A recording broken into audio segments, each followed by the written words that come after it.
This is a CBS News Special Report. I'm Norah O'Donnell in Washington. Good afternoon. Jimmy Carter, the 39th President of the United States, is making his final return to Washington, 44 years after he left the White House. Mr. Carter died Sunday, December 29th, at the age of 100 years old. As his personal pastor told our Mark Strassman, the Sunday school teacher got called home on a Sunday.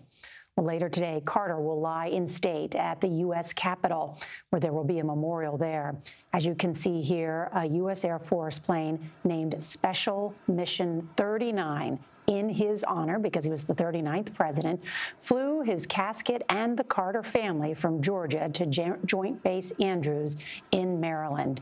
If you're looking at this picture, you're saying, well, that looks like Air Force One.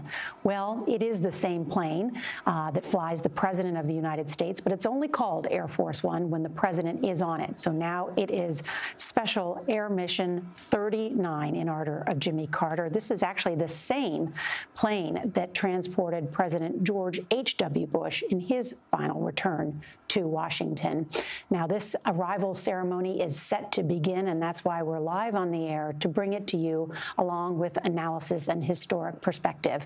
The former president had lain in repose since Saturday evening at the Carter Center in Atlanta, and we're told today that more than 23,000 people visited there to pay their respects to the former president. Then, after a departure ceremony at the center, his casket was taken by hearse to Dobbins Air Reserve Base in Marietta, Georgia, for the flight back here to the Washington, D.C. area to Andrews Air Force Base. I want to check in with senior White House correspondent Weijia Jiang. She is at Joint Base Andrews, where Carter's casket has just arrived. Good afternoon, Weijia, and describe the ceremony that we'll see this afternoon. Norah, good afternoon to you. Good afternoon to everybody. Well, you see the jet that you are talking about right behind me. And as you mentioned, it is not Air Force One today. But when Carter, the former president, was president riding around on Air Force One, he was known to carry his own luggage on and off board. And I mentioned that, Norah, because I know today you'll be reflecting so much about that small detail and how it represents his giant legacy as a simple, everyday man who really rejected the pomp and circumstance that came along with the presidency. But there will be no shortage of that today during this arrival ceremony. We will soon see emerging from this plane 33 members of the immediate Carter family, including the former president's 3 sons, 1 daughter, 11 grandchildren, and 14 great-grandchildren. They are a very close-knit family that really have been planning this arrival ceremony, including every part of today's events for several months, we are told by an official here at Joint Base Andrews, even down to the music, Norah. And so for this ceremony, they have chosen a traditional hymn, Abide With Me, that we will be hearing from the band here.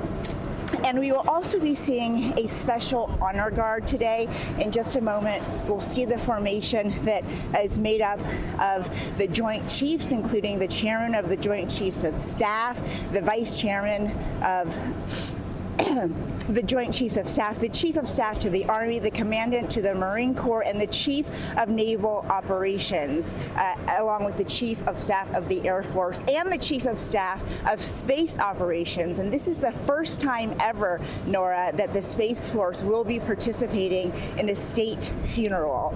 And so even though the former president was so eager to play down all of the ceremony that came with being the Commander-in-Chief, today, Norah, we will see so much of that, along with invited guests, invited active duty military members, and friends of the family, including that personal pastor that you spoke about. Norah?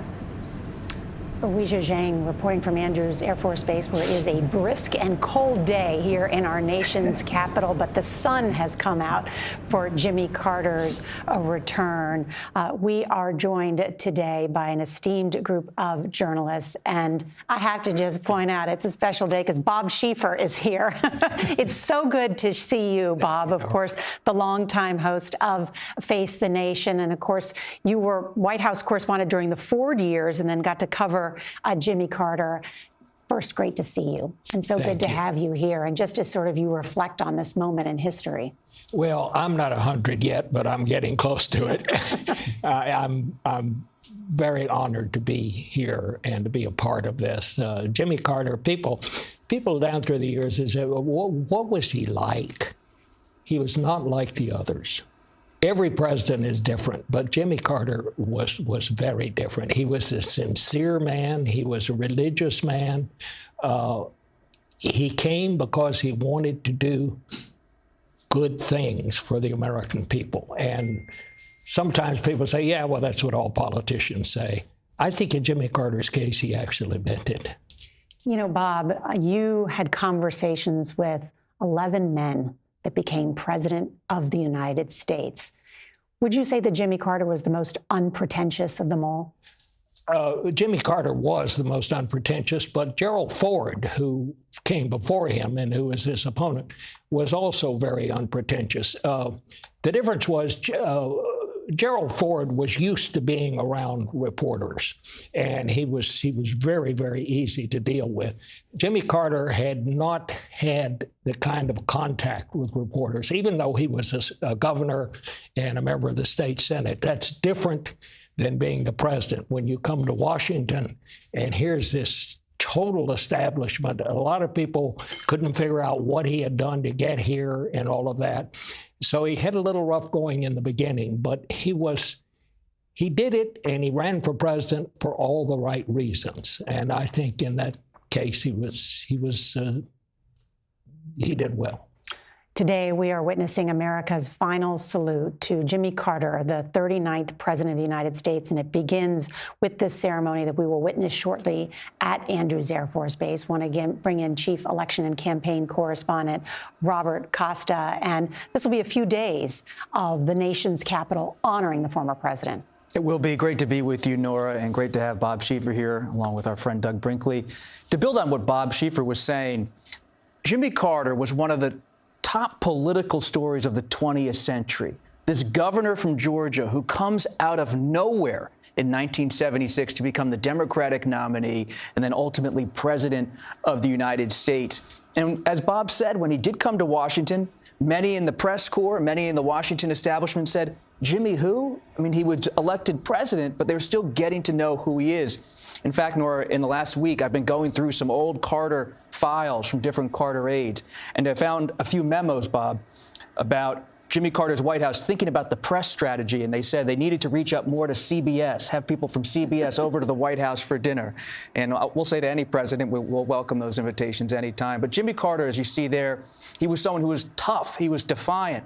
Yes, he's defined, as Doug Brinkley and others have written in so many beautiful ways, about his post-presidency and his service to the world. But let us not forget, as he returns to Washington today, that he is a great Washington story, someone who came from nowhere to become president of the United States. And whether you're a Republican or Democrat, if you go down to Plains, Georgia, and Archery, Georgia, and you go to that boyhood home, and you think to yourself, in 1924, this young kid was growing up here, and he ultimately became president of the United States.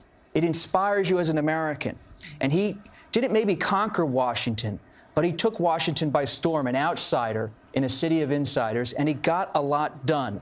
And that Andrews Air Force Base we're looking at right now, such a place for President Carter as he engaged in foreign affairs. He labored to get peace throughout the world. You think about his inaugural in 1977, talking about peace and human rights. He brought all these issues to the forefront at a time when they were not at the top of conversation in the United States or in the world. We're also joined by presidential historian Douglas Brinkley. So good to have you. And he is the author of The Unfinished Presidency, Jimmy Carter's Legacy Beyond the White House. You also spent so much time with the Carter family. Remark on how the family's doing today. Well, you know, Jason Carter, the grandson, has sort of taken over the reins of trying to kind of choreograph everything. He's done a great job these past years since President Carter went into hospice, kind of alerting the press, alerting well-wishers about the now deceased president, his grandfather's health. But all three of his boys, Chip Carter gave a very moving eulogy for his father. I thought he would kind of break down crying, and he almost did there at the end. So there, and then of course, you know, the Carter family is really Georgia. There are all sorts of cousins and grandkids, and so you know, here there are two Jimmy Carters in Georgia: the Atlanta Jimmy Carter and the Plains Carter. In fact, getting an interview used to be better at Plains because he'd be relaxed and in the living room, and he's in the hospitality. Or in Atlanta at the Carter Center, you would get more of a you know, the proficient engineer kind of, don't waste my time. One thing I'd like to reflect on what Bob said, for all of Carter really didn't like to waste time. Talk about an engineering president, only Herbert Hoover. If you were a second late, you didn't get your interview. You didn't get to talk to him. And yet, and we used to say in the book business, he lived off of 30-some books. He was the fastest autographer. He would turn nobody down line, but be like this. And at Maranatha Baptist Church, you're welcome. Visitors could come, and you go sit there and listen to the president, and afterward you do a quick selfie with them. But so he was resourceful in a kind of the gospel of efficiency he learned being on a nuclear submarine, where there's nothing to waste and every second matters. We're going to talk so much about his presidency and his incredible post-presidency as well throughout this afternoon as we witness this procession. I just want to point out what we are seeing right now. The family has disembarked from the aircraft. They have moved into position here to observe this arrival ceremony. This is the military body bearer team, and they will remove the casket from what is this aircraft loader here. And then we will see the ceremonial troops present arms and render honors. There will be 4 ruffles and flourishes, hail to the chief, and a 21-gun salute. In preparing today for the research, we're going to hear hail to the chief many times today, but apparently while President Jimmy Carter did not like to hear. He tried to stop it. Yeah. In fact, he thought it was too much, and he stopped it for a while. I think they later started doing it again, but that was one of the things. But to go back again, he was such an unpretentious man. I think the two most unpretentious men were Gerald Ford, who came before him, and President Carter. He just didn't like all the pomp and circumstance about it. It wasn't him, and he was kind of uncomfortable with it. But there was sometimes a cost to that lack of pretentiousness. He famously sold the Sequoia, the presidential yacht that Richard Nixon used to love, bringing people out to have a stake at. The lawmakers from Congress would come on the presidential boat. President Carter gets rid of the Sequoia. Yeah. And a lot of the lawmakers on Capitol Hill said, hey, we like that boat. Yeah. It'd be nice to have the trappings of the presidency once in a while, but that wasn't Carter's style. Just real quickly, Doug Brinkley mentioned the signatures. After his presidency, Carter stopped signing his name Jimmy Carter and just signed it J. Carter. Quicker to sign the book. J. Carter. Yeah. I wonder how much time that saved. We're joined by Jay Dickerson, otherwise known as John Dickerson as well, our senior political analyst who joins us from New York. And John, you have studied and written about so many presidents, including Jimmy Carter. Yeah, going back to that. Well, on the topic of speed and speed reading, Jimmy Carter actually held classes on speed reading in the cabinet room when he was president to not only increase his speed in reading. It was estimated that he read 300 to 400 pages of briefing. Of course, with every White House, they always up the number of pages that the president is reading, perhaps not with the incoming one. But that is a boasting point. But he took speed reading classes, and at one point, to get the vote of a California senator, he read the senator's book on semantics, which is a bit of a rarity for President Carter because he wasn't too much into the kind of stroking you have to do of Washington politicians, which has been mentioned, his outsider status and that disinterest in the trappings of the office of the presidency, which manifested itself in so many different ways. He got out of the motorcade and walked during his inauguration. He carried his own baggage. He wanted to be his own chief of staff. All of this was a reaction to the imperial presidency of Nixon and LBJ, the idea that he would be more approachable and more reasonable as a human in the office, not some imperious president. But in his personal behavior and his sense and confidence of himself, he was pretty imperious. He was pretty confident that he had the right way. So outwardly quite humble, lived a Christian life that is a model of humility, but very, very self-confident. And that's what clashed with those Washington politicians who thought, who's this new guy telling us what to do? And he thought they should be listening a little more closely to him because he'd done all that speed reading. John, just as you're speaking to, we're playing the old footage of Jimmy Carter as president carrying his own bags. Why did he do that, Douglas? Because of time and efficiency. Really? It's quicker. You don't have to wait at the luggage bin. And so he would grab it and move. But there's no waiting at a luggage bin when you're president of the United States. Well, he started it when he was campaigning. He had very little money, and he wanted to show donors in 1976 he's not wasting your money. He would sleep on people's cots and rooms. He didn't get them even the days in motel room. Often he would look for the free lodging and just crash. His success as ex-president was because he was frugal with money. If you gave him a donation for guinea worm disease or river blindness for $2 million, he would not waste a nickel. He was a kind of an accounting person. His lawyer, Terry Adamson, could testify to that, how just every nickel and dime mattered, to the point I went to the library in Americas once to look through local history files, and there I saw a letter from Jimmy Carter with the dime on it, and he had borrowed a dime to Xerox something and then wrote a letter to whoever gave him the dime at the library, because he was not going to take a dime from somebody. But with what we're looking at right now, remember, President Carter did greenlight what we're dealing with here with his memorial services, except he did not want any train, his casket on a train, because of the slowness of it, that the airplane would get his body back faster and more efficiently. And everything about Carter's about the engineering and efficiency, and why we're looking anew at his interest in solar and ways to save energy. Remember, the thermostats reduced in the White House and elsewhere. And talk about humble. He's back in his plane, his home, his house in Plains, bought in 1961. He's lived there his whole life. Today, it's worth I saw $2,010 on Zillow. That he lived modestly. He had has a home up in the Georgia mountains to do fly fishing, which was a religion for Jimmy Carter. His love of fly fishing has probably been underplayed this past week.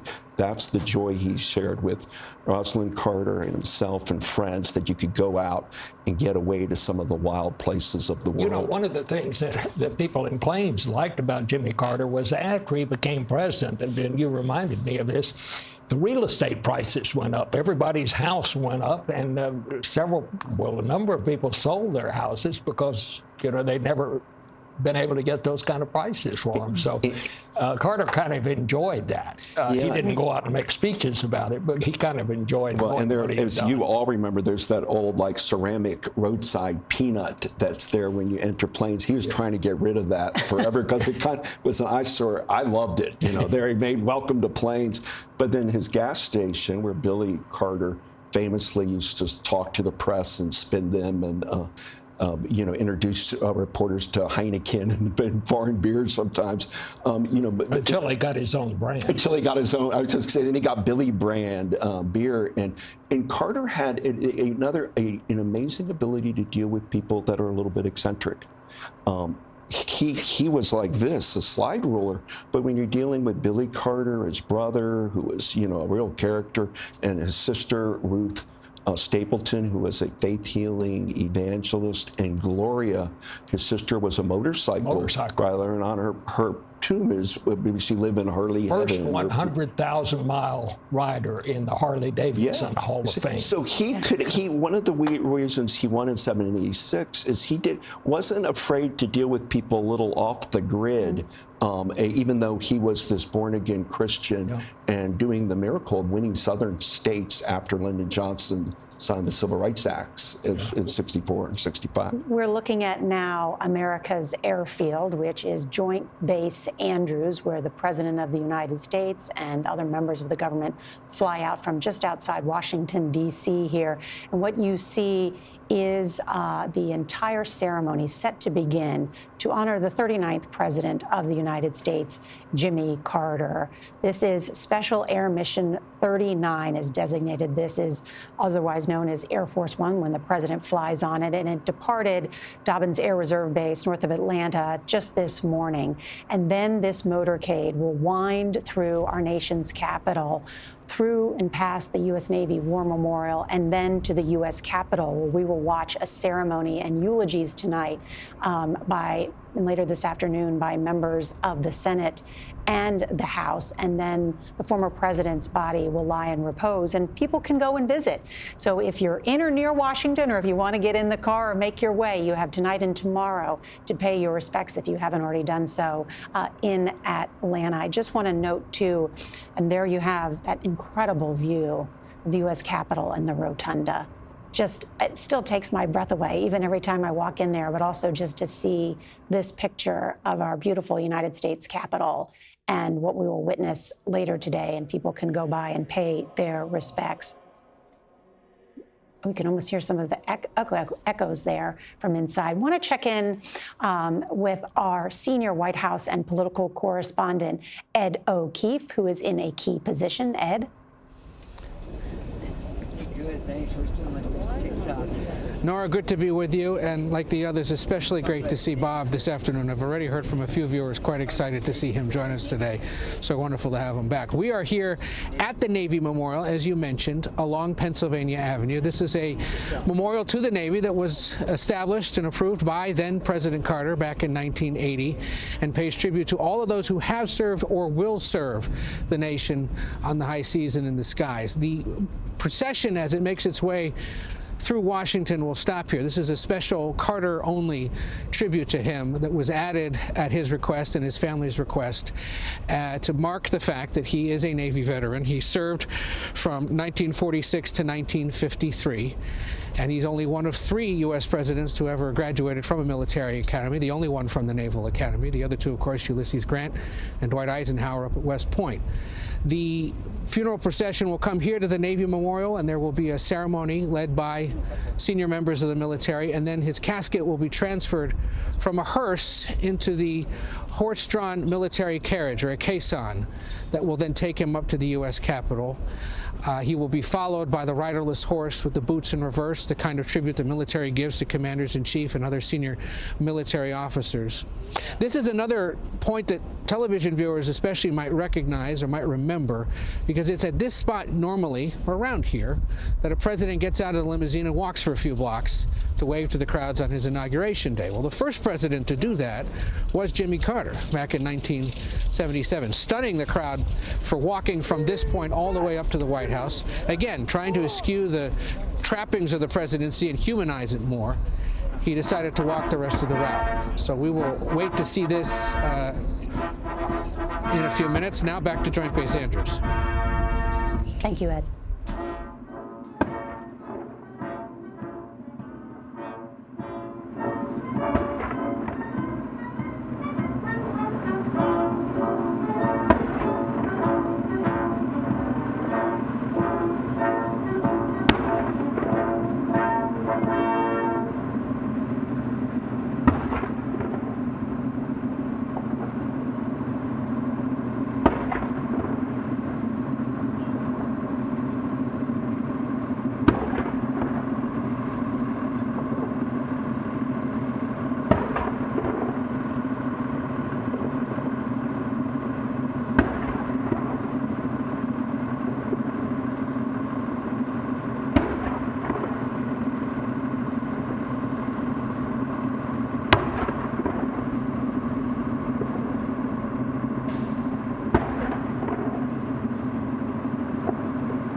And we have just witnessed the 4 ruffles and flourishes. Hail to the chief, the 21-gun salute.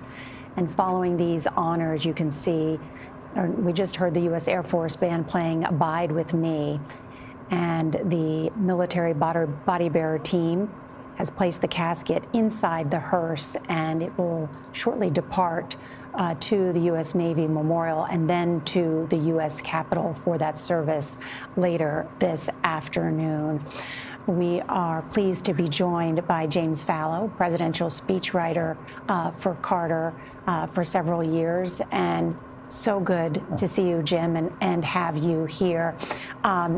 You not only worked with Jimmy Carter for several years, you then, of course, wrote about his presidency. And I know in one of those things you called Jimmy Carter an unlucky president, but a lucky man. How so? So I think when he was president, all these many decades ago, so many things broke against him. The world was in terrible shape. The U.S. was in terrible shape.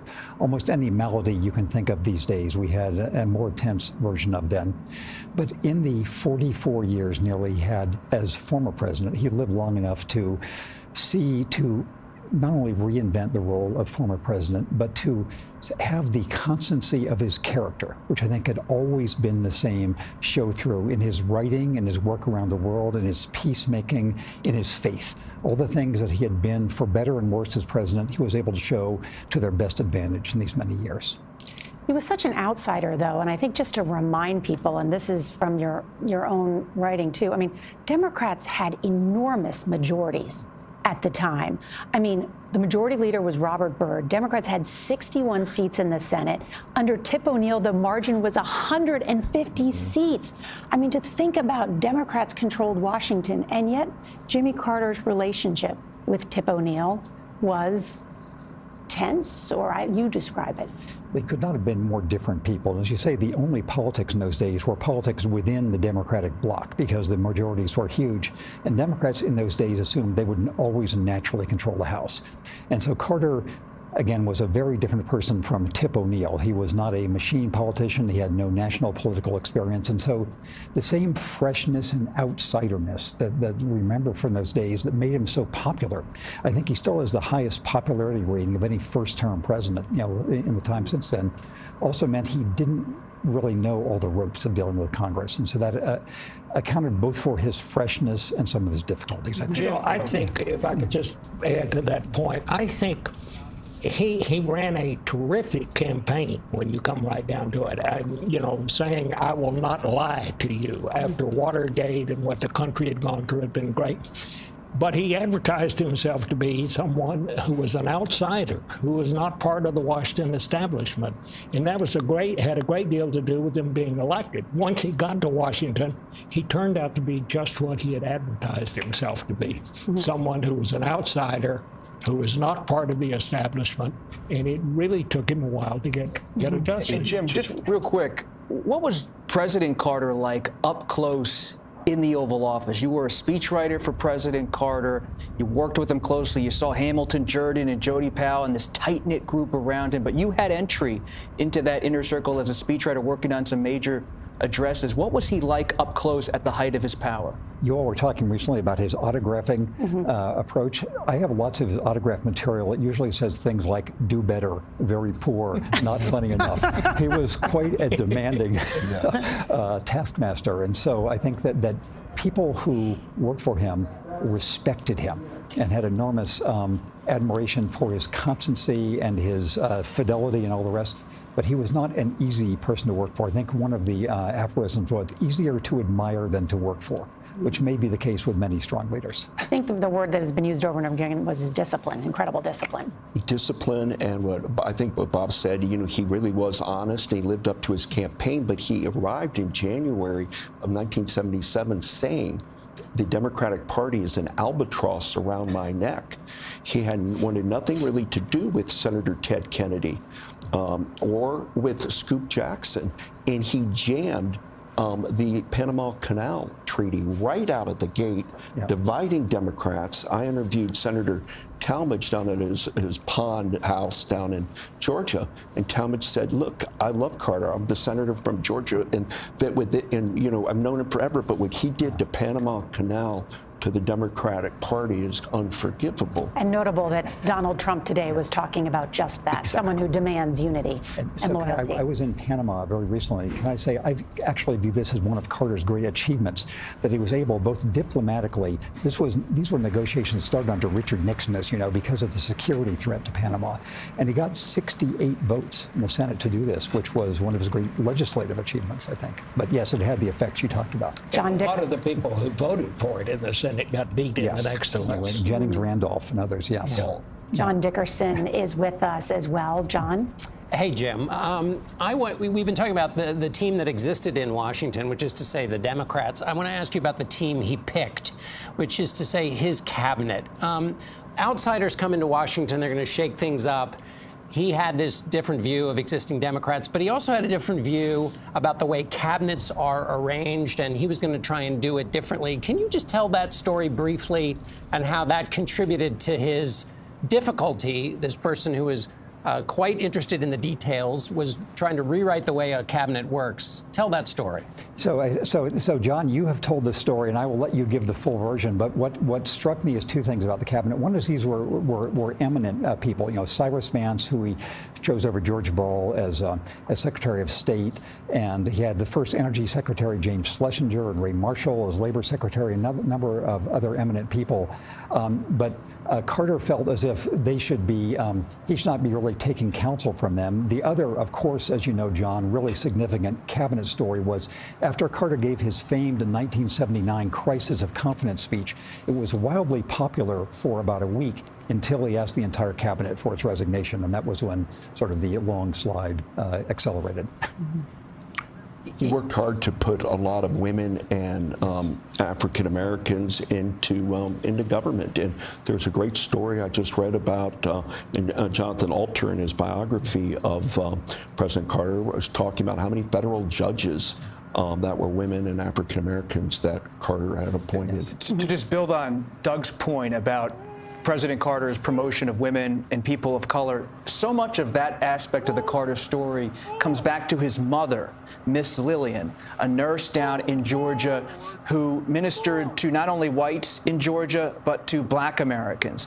And that example influenced Carter from an early age, and it influenced how he thought about race. So when you think about Carter in January 1971, telling Georgians the time for racial discrimination is over, stunning Georgia, but it didn't stun people who really knew Jimmy Carter, because his mother, along with his wife Rosalind, there was a side of compassion there on race for those who were struggling. And Carter's post-presidency, I would argue, deeply influenced by his own mother's example. Miss Lillian, as she was known, served in the Peace Corps. At age 68. 68. Yeah. At age 68, going to India and elsewhere. It was this commitment to service, this commitment to diversity that coursed through the veins of Jimmy Carter, influenced by his mother, and it was forged again and again throughout his life. And do you think that played a role, Douglas, too, in this amazing love affair and marriage that he had with his wife? There's no question, and really you can't talk about Jimmy Carter without Rosalind Carter. They are inseparable. Her big interest in life developed in helping people that were mentally challenged, and she did great work at Georgia Southwestern. But she also just was with him every step of the way, every campaign, handing out leaflets. When he would go to Iowa, she would go. And with John and Betty Pope, that was his only true deep friend, Jimmy Carter. There's a loner side to President Carter. It was John Pope, and John and Betty Pope would do anything for him, and they went up with the Peanut Brigade in New Hampshire, but they traveled all over the world together, to about over 130 countries. People don't even know the countries that Jimmy and Rosalind Carter have gone to, and then to work together as a team house building, hammers in the heat. I brought a group of students from different universities to build a house for Habitat Humanity with President Carter and Mrs. Carter and the Popes. We all, as a class, put up a home, and she was out there in the sun hammering away, and they were challenging challenging each other. Who would stay longer? And he didn't want to eat anything fancy. He'd just eat a ham sandwich and you know, but we got to get back to work again, not wanting to waste a minute. But he said the problem, President Carter told me, with volunteerism is that people get excited if you're to work with the former president, but after day 2 and 3, people start not wanting to work. And the challenge in America is how do you get volunteers to the stick-to-itness? Not everybody's like Jimmy and Rosalind Carter. And you know, he really worked when he went to do these things, to build things for Habitat for Humanity and all that. He knew how to hammer and saw. I mean, I was an apprentice carpenter during my high school, and that's what I do, working in the summer. And you could tell it wasn't the first time he'd ever picked up a skill saw, or the first time he knew what he was doing, and he actually worked. It wasn't just a photo opportunity. And of all things, that's one of the things I really admired about It's a huge point, because also growing up in archery on the farm there, they would slaughter hogs and chickens. And he knew how to, was a great carpenter. He made the collection bowls in his church. The chair you're sitting on, he made. Like you as a painter, he started painting in life and writing poems and writing a novel about the Revolutionary War. But we were talking about Hail to the Chief and his reluctancy to the imperial presidency. But when he was at the Naval Academy in 1943, they hazed him. They wanted him to sing Marching Through Georgia, a 1965 song. All the plebes said, or the midshipmen were trying to make him sing it, and he refused, and they would beat him and hit him to sing the song, sing about how the Yankees beat the Confederates, and he wouldn't sing it. And that's how we might forget how much he loved the South sometimes, and how much he loved Georgia. He carried the South and loved it. He loved the music of the South. In the White House, he kept a stereo playing music all the time, often classical music, but often people from Phil Walden's Capricorn Records, the Allman Brothers, and Willie Nelson was like, he loved, Willie is out there watching somewhere now. They were really tight, Willie Nelson. Back to the eccentricity, they just were like brothers. And Bob Dylan, who he's the one who took Bob Dylan aside and talked to him about Christianity, and led Dylan into doing albums like Slow Train and Saved and Shot of Love. And we forget when Carter got sworn in, there was a new Christian movement going on, and also the New South, which Atlanta was the end all at that time. I mean, how influential was that? That Hunter S. Thompson and Rolling Stone said, "I think he's cool." Oh, I think it was enormous. And when I mentioned, the lucky and unlucky factor, it was luck that Hunter S. Thompson had this rhapsodic piece in Rolling Stone about his Law Day speech about 2 years before he became president, and sort of made him, it was part of his becoming cool. So it was really important, I think, for Jimmy Carter when he ran for president and during his first year or two, that he seemed to bridge all the different divides in American society, black and white, young and old, Vietnam pro and con. He was a person who had that kind of magical connection. And just to build on which, I want to ask you one thing, because I agree with everything you said. Why did he give the interview to Playboy magazine? He was, it was early in the campaign. He was not knowing how far he was going to go. He was looking for press. And so I remember being on the campaign plane when that came out. I have lusted in my heart for other women. Think how that compares on the historical gradient now. But yes, that's why he did it. It was, a campaign. And Jody Powell and Ham Jordan were looking at polling, and he wasn't polling well with men. And the thought was that being a born-again Christian, he may be too square. Now, Rolling Stone crowd helped him a little, but they thought Playboy interview, and Bob Shearer, who's still around, who did that interview, teaches at University of Southern Cal, they thought this would make him seem like, get the guy vote up a little, and it blew up on him, almost cost him. I got to tell you, after that, I was covering, there was a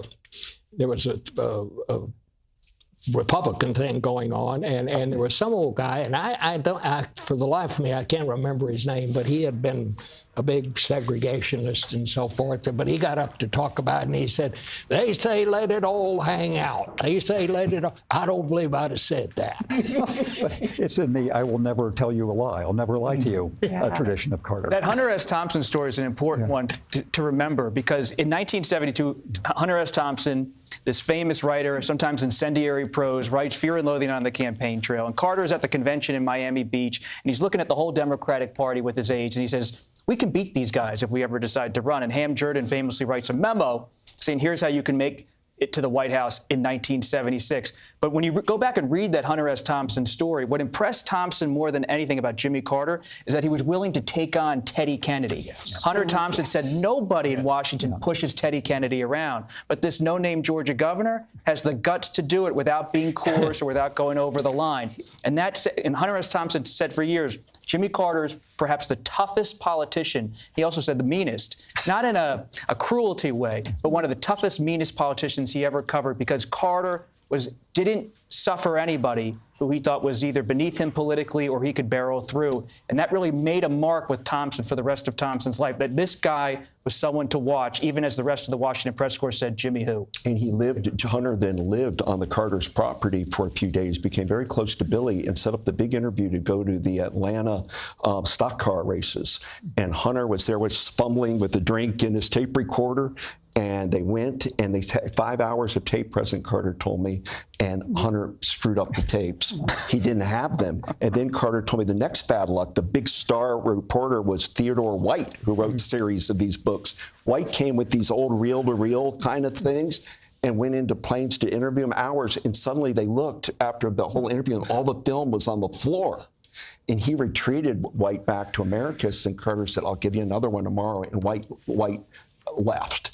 But after Carter left the presidency, and he was trying to think about his post-presidency, Theodore White told him, write your memoir like you did Why Not the Best, the campaign book that Broadman Press published, and Carter used as a handout to get people to know who he was. And it was actually good. It was good for the early part, really. Just to update everyone on what we are seeing, we are watching the motorcade with the former president as they make their way to the U.S. Capitol. They will do a quick stop, too, at the U.S. Navy Memorial, and we will cover that because that will be a ceremony, as Jimmy Carter is the only graduate of the Naval Academy to then make it to the presidency. So it's going to be quite a ceremony there with some midshipmen from the U.S. Naval Academy there to honor the former president as well before the ceremony up at the U.S. Capitol. There's much to discuss as we honor the former president on this day. And then, of course, there is that state funeral again on Thursday where we will hear President Joe Biden eulogize, I should say, Jimmy Carter as well as others at the National Cathedral. I got the opportunity to interview President Carter in 2018. And one of the things I did want to ask him about at the time was what he wanted his legacy to be. How do you want to be remembered? Well, but my family, I hope I can be remembered as a good great-grandfather and a good grandfather and a good father. By my wife, I hope I can be remembered as a good husband. But in politics, as a champion of peace and human rights, I was lucky enough to keep our country at peace for the 4 years that I served. And we were, I think, looked upon as a champion of human rights then. So that's the two things I guess politically speaking of I'm proud of. John Dickerson, and notable to hear him mention things that did not necessarily include his time as president.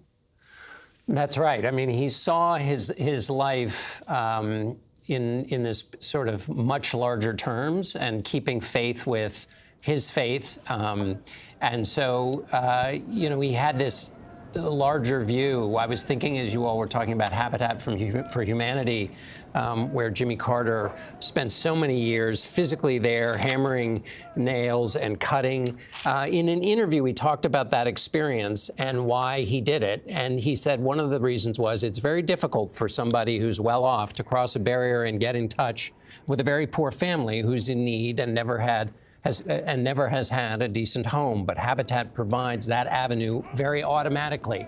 He was explaining how this experience was giving something to him by keeping him in touch with people who didn't have all of the advantages that he did. This is a former president. Think of the many former presidents in recent history who have gone to give multi-$100,000 speeches to well-heeled people in fancy ballrooms, who have traded essentially on their office. And he went back to that small house that he renovated with his wife often, Rosalind, and lived this life that was staying consistent with that set of values that he kept with him, that were born in planes, but then also through a great American institution, the Naval Academy. I mean, when you think of his story as an American story, anybody can grow up to be president. He kind of fits that bill through not only being born in America, but also through the great institution of the Naval Academy. Then his father gets sick. He goes back home. I mean, this is a life that carried with it a set of values that last and continue well over the brief period he was president. It's an excellent point, John Dickerson. And Bob, didn't you have a conversation with Jimmy Carter where you asked him about, in fact, being remembered for much more than what he did during his presidency? I did. I told him at one point, I said, you may be the only president, the only person who's been president that I know who didn't think the presidency was the high point of your life. Yeah. And he laughed. He got a big kick out of it, but he didn't rebut that. Mm-hmm. He said, but what he did tell me, and what made that conversation so memorable to me, he said, but I'll tell you this, he said, do you know, I saw my favorite cartoon the other day in the New Yorker. He said it was a little boy talking to his father, and he said, when I grow up, I want to be a former president. And I said, I think you liked that one. He said, I did. Yeah. It's interesting, though, when Carter gave interviews over the years where he appreciated the recognition for his post-presidency, but there was a part of him that didn't love it in its entirety because he wanted his presidency to be appreciated. And there was this piston inside of President Carter that his presidency was misunderstood, that he could have attacked Iran. He's told confidants over the years, I could have destroyed Iran after they took our hostages, but I kept the peace. And if that rescue mission had been successful with the hostages, he always thought just if they had sent a few more helicopters, that maybe it would have succeeded and he would have won re-election in 1980. And so he appreciated the accolades. He liked that New Yorker cartoon. But at the same time, this is someone who was proud of his presidency and felt he was dealing with the invasion of Afghanistan by the Soviets in 1979, the Iranian hostage crisis, inflation at home, and he was trying his best to manage it all. And he wasn't just someone who was a Southerner outsider fumbling with the job. And the Camp David Accords, we should talk about his accomplishments as president and whether they have been underestimated. But I do want to point out you are looking at pictures of the U.S. Navy Memorial and a number of people lining the cold streets of Pennsylvania Avenue to get a glimpse of this motorcade. We're already a formation of midshipmen from the U.S. Naval Academy are there. The U.S. Navy Band, the Secretary of the Navy is there, the Superintendent of the Naval Academy, Vice Admiral Yvette M. Davids, the first female head of the U.S. Naval Academy, is there as well. So we'll go there shortly. And then after the Naval Academy, former president and the motorcade head to the U.S. Capitol for a ceremony there. And I want to bring in congressional correspondent Nicole Killian. She is on Capitol Hill. And Nicole, thank you for braving the cold today. And tell us what we will see at the Capitol later. Yeah, well, it's a lot colder here than it is in Plains, Georgia right now, Nora, but I'm sure President Carter wouldn't mind, of course, this tribute that will be paid in his honor here at the U.S. Capitol later this afternoon. You know, here on Capitol Hill, so often we lament the gridlock and the lack of bipartisanship at times, but on this day, Republicans and Democrats are united in their respect of the 39th president, and that will be on display when his remains are brought here to the east front of the Capitol on a horse-drawn carriage. His casket will be carried right up these main steps directly into the Capitol Rotunda, where a ceremony will be held in his honor. That will be led by the new Senate Majority Leader John Thune, as well as House Speaker Mike Johnson and Vice President Kamala Harris, all of whom will deliver eulogies. And and lay wreaths in his memory. Of course, Carter's family will be here in attendance, along with members of Congress and other dignitaries and members of the Supreme Court, the mayor of Washington, D.C., members of the cabinet and diplomatic corps. And after this ceremony concludes, of course, the president will lie in state here at the U.S. Capitol for the next 2 days, where members of the public can also pay their respects as well. Nicole Killian, thank you for that update of what we will see shortly. Let's go back to senior White House and political correspondent Ed O'Keefe at the Navy Memorial, where Carter's casket will arrive in just moments. Ed, what are you seeing there?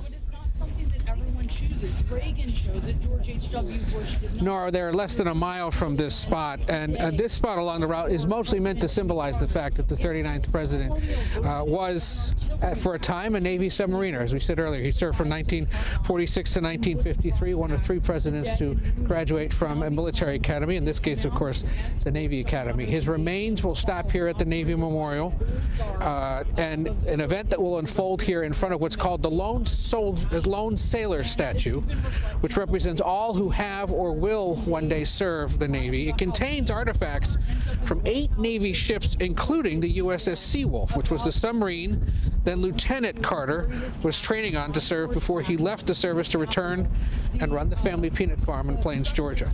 And it's at this spot, as we said earlier, in 1977, where he got out of his limousine and made the walk to the White House for his inauguration. They have asked us to be silent once this ceremony begins here. We'll point out that the other element of this you'll see is that his casket will be placed on a horse-drawn military caisson and be followed by a riderless horse. We've seen this image so many times before at state funerals for presidents and for other senior military leaders. We've been told by our friends in the military that the horse that will serve is named Remington, and he is the fastest and best behaved horse in the collection that performs these ceremonies, so they picked the best one for today. We should also note, Nora, that the streets of Pennsylvania, right here along Pennsylvania Avenue, arguably the best paved location in Washington today with all the snow on the ground. They did several runs here to make sure that everything was safe and clean for the Carter family, which will follow the casket up to the Capitol for the beginnings of those ceremonies Nicole was laying out moments ago. This is arguably the most solemn part of the ceremonies in Washington so far, one we've seen only a few times before for Presidents Reagan and Ford, most recently, President Bush as well, and one today that is sadly sparsely attended, both because of the weather and because of the incredible security precautions that have been taken across the city, given the recent events in New Orleans and Las Vegas and the preparations for the presidential inauguration. Nora. Ed O'Keefe there at the U.S. Navy Memorial. And the caisson detachment is part of the U.S. Army's 3rd U.S. Infantry Regiment.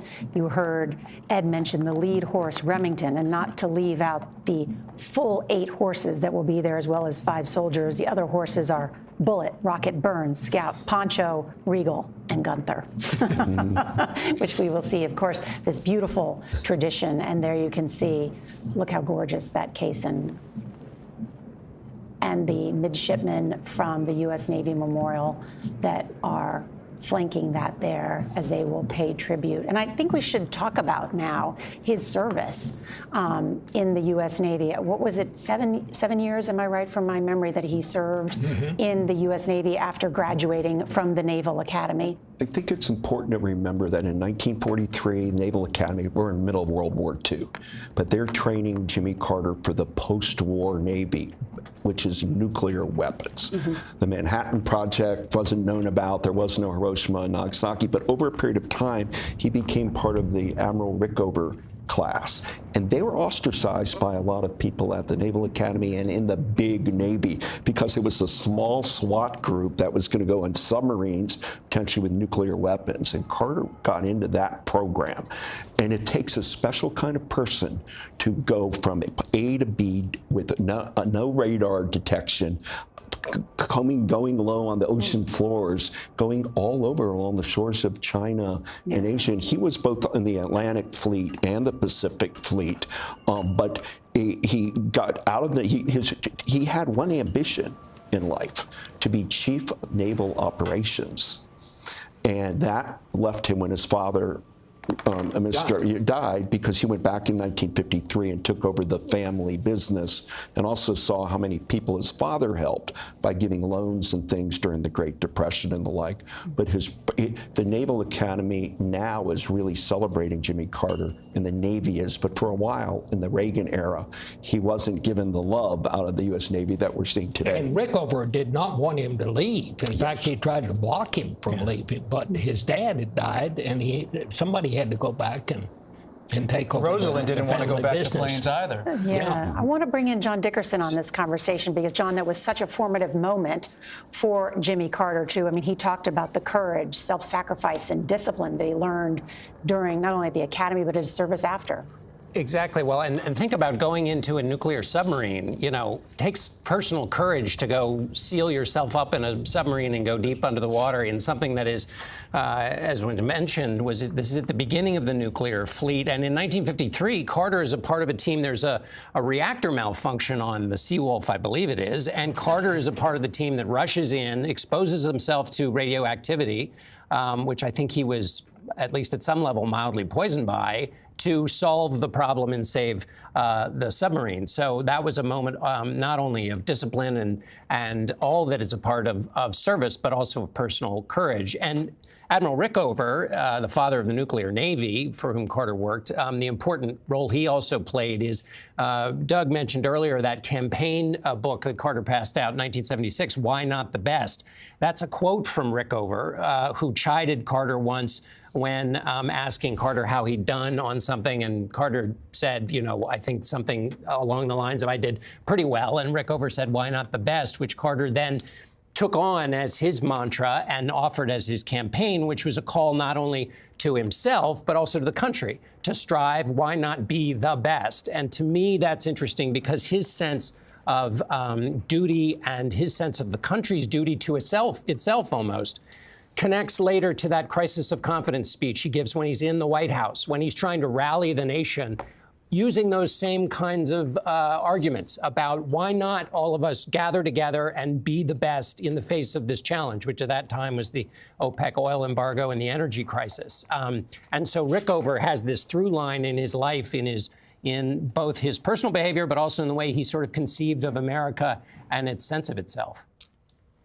We are looking at now the U.S. Navy War Memorial, and you can see the case in there, which the casket will be placed on for that final trip up Pennsylvania Avenue to the U.S. Capitol, and has been described, of course, this bookend of the former president's career.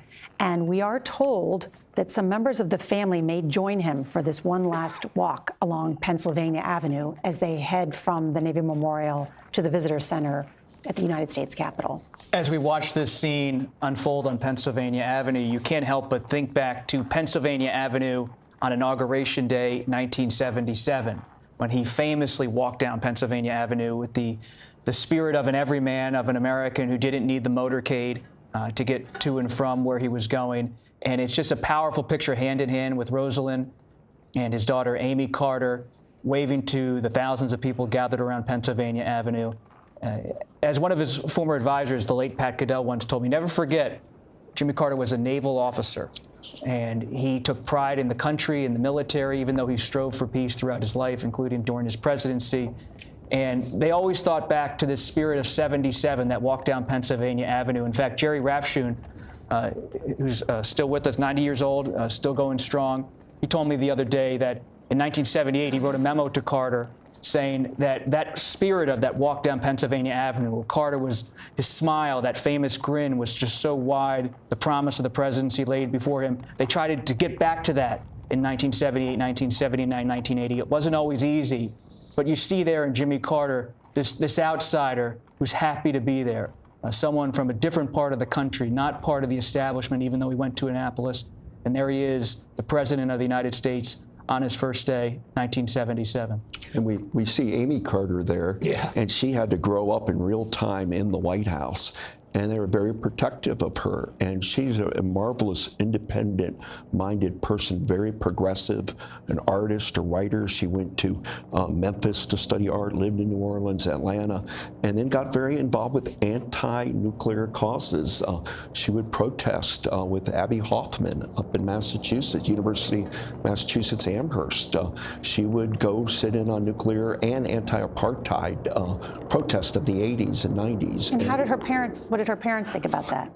They loved it. Let Amy be Amy. I mean, she was like Ms. Lillian. She was a free spirit. And went to a public school also while he was president. Good point, Bob. And went to public school. And she's just has one of the deepest hearts and loving people you would ever meet, Amy. And you know, I know she's mourning today in the last weeks, but she's very active now with the Carter Center. We've mentioned Jason Carter, the grandson, but Amy Carter is getting very involved with that too. I mean, talk about just for a minute what the Carter Center has done. An incredible reach, not only in America, but around the world. When in 1981, when they went back, he got the hostages. Ronald Reagan let him go to Germany, and yet there are 52 hostages. Just after Reagan is inaugurated. Not just after. And then they were depressed, but then Anwar Sadat was assassinated, and they were mopey until that moment. Jimmy Carter loved Anwar Sadat of Egypt, not just for Camp David, but they became friends. He called him Brother Anwar. He had a picture of Sadat on his desk. And he realized Sadat gave his life for Camp David that I brokered. I can give my life for peace. And the Carter Center, built where Sherman witnessed the burning of Atlanta. And I just told you Carter wouldn't sing the song at the Naval Academy about burning of Atlanta, and that it took off and does election monitoring, combating everything from guinea worm, river blindness, on and on. But he then they called it parachuting for peace. Carter would go in and visit people around the world, unsavory leaders. I went with President Carter to Haiti once and watched him how he interacted with how Haiti can build a government. And I went with him to see Yasser Arafat in Gaza City at one point. And I think later today we might hear from Terry Adamson, who knows all of this period, because he was the lawyer for President Carter dealing with these Carter years.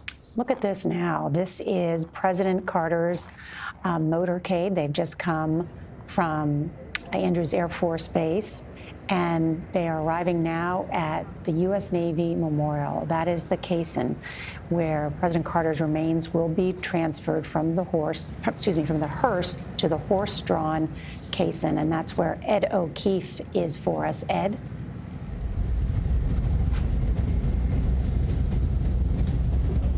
Norah, this scene, again, reserved for just our commanders-in-chief, and the kind of ceremony that we rarely see in this city, let alone in this country. The Carter family has been deeply involved in the planning for all of this, and there are elements that were presented to the late president that he didn't like. The idea, for example, of having his remains carried by train back to planes. This was one element that he was in favor of and that they asked to be added. And you mentioned the expectation that much of the Carter family will walk behind him. That's what we've been told, is that they will follow the casket on the streets up to the Capitol and in essence do this march in reverse. That famous walk to the White House on foot. This time they'll walk him up the hill to the Capitol, where he will lie in state tonight and into tomorrow for public viewing. It was 23,000 or so who saw him at the Carter Center in Atlanta. They're hoping for equally large crowds here in Washington in the coming days. But what we'll see unfold here is led primarily by the U.S. Navy and the Army.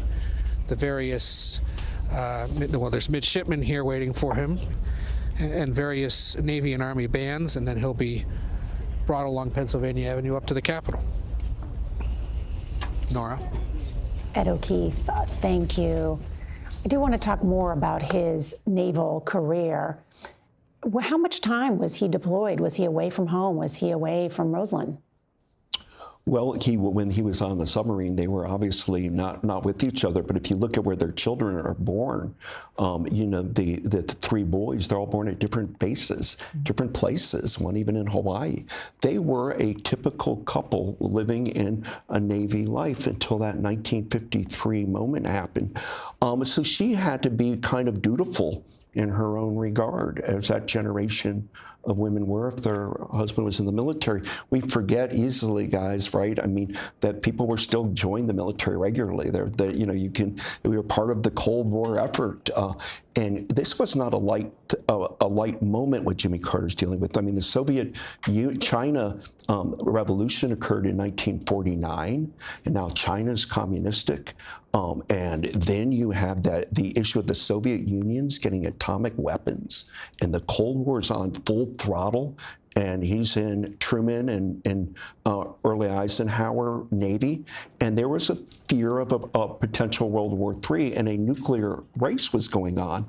And here's Jimmy Carter trailing along South China and Asia in submarines in that area. What could be more risky? But you had to be quiet, no shoes on, and when you're in a submarine, and you have to compartment yourself, not just the team, but he had to be, of one. And when people say that behavior in the White House occurred, that's where that comes from the military. I know he went back home because of his father's death and to run the farm, but was there any indication early on that he was interested in politics? His father was in politics. Mm-hmm. His father served in Atlanta as a representative. Mm-hmm. People underestimate that, and they also make it seem like he's just a peanut farmer. They were the biggest business going in Sumter County, Georgia. The peanut business was robust, but it was in decline. Mm-hmm. And he then joined, first political engagement was with the school board at the time of the 1954 Brown versus Topeka decision. And then when he runs in 1962, which he writes about in Turning Point, his memoir, they said he lost, and he said, "No, I didn't lose." And they did the recount and he was right. They said he lost, and then they reinstated him because he challenged the so-called cemetery vote. It shows the hubris of Carter. Most people say you lose, and I thought about that with President Trump, with the thing. Carter actually went through the legal process and found that he was right, that he had been cheated of his first serious political job. Nora, it does bring up one of those what-ifs in history. Yeah. Here he was going along a very successful career in the Navy, and I'm sure at that point he decided he wanted to be the chief of naval operations because he always wanted the top job. What if his father had not died and he had not been forced to resign his commission and go back to run the family business? Right. It's just interesting to contemplate. I agree. I was thinking the exact same thing. This is a good moment to bring in Terry Adamson, longtime friend of Jimmy and Rosalind Carter, and served as their personal attorney for many years following their time in the White House. Mr. Adamson is also an inaugural trustee of the Carter Center. Terry, so good to see you. Thank you so much for being with us. I've been enjoying this discussion. Thank you. Have you been listen to it? Yeah, some wise people there. Any corrections you want to make or additions to our conversation, we welcome them, sir. Well, commentary days, I would have made one other point that Doug almost made, but didn't quite. In the film of the original walk down Pennsylvania Avenue, one of the people in that picture is Jason Carter. He's on his dad's shoulders or his arms in the pictures you showed, and I do expect that he will be with the family that makes the next trip. So this is his second trip down Pennsylvania Avenue with his grandfather. It's a wonderful point. And Terry, as you look at the former president's return here to Washington, what was his relationship while he was here in the nation's capital with many of the people here and lawmakers? Well, Doug is a better commenter on that than I am. We've been getting a lot of stories today about he was a difficult relationship politically in Washington, and didn't go to Katharine Graham's house for invited dinners and cocktail parties in Georgetown. I think that's a little overstated. I'm not too impressed with that. But Terry, it's Doug here. But if you could, that story with the ear. Theory and why was different. You ended up, President Carter. I was going to get there. Well, that was when I first became his lawyer. We've known each other for 62 years, but it was really the last 43 that I would get to say that I became a really close friend. And it started when he hired me as an attorney for a particular matter, which involved a gossip columnist, Diana McClellan, who moved from the Washington Star to the Washington Post. And our first column for the Washington Post reported a rumor that the Carters had bugged Blair House while Ronald Reagan was there to prepare for his transition to president, and overheard conversations between Nancy Reagan and Ted Graebner, I believe his name was, a decorator. And Carter was when he heard this. It was It was published October the 5th, 1981, which is significant because that was the day Sadat was killed. And I actually was on the telephone with President Carter being hired as a lawyer when he got the message that Sadat was shot, and he didn't know that he was dead yet. And he interrupted my call, obviously, to go tend to that, and then called me back later. But he wanted me to bring a libel suit against the Washington Post, and he demanded a retraction and an apology for this insult to him, that he had done something so egregious against personal privacy as wiretap Blair House. And he was mainly concerned because he had returned to Georgia, he was broke, and the only thing he had was his reputation and his friends that he had made as president around the world. And he did not want people who were leaders of other countries to think that he had wiretapped them while they were his guests in Blair House. And so a big legal brouhaha ensued. I won't tell the whole story, Doug. If you feel like it, go ahead. But it ended up with 3 weeks later, after a lot of press and media about the Post, and Ben Bradley saying to Phil Gailey at the New York Times, which was published, that I will run naked down Pennsylvania Avenue before I apologize to President Carter. Wow. A few weeks later, Edward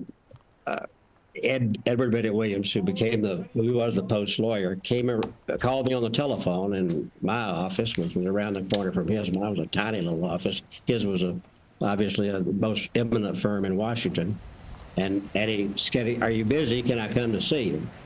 And we walked around, and he said, "This has gone long enough. What do we need to do to end it?" And I said the same thing President Carter said at the very beginning. But now you need to retract, you need to apologize, and you need to repudiate a policy which the Post has stated editorially that it defended the right to publish rumors about public figures that they knew to be false.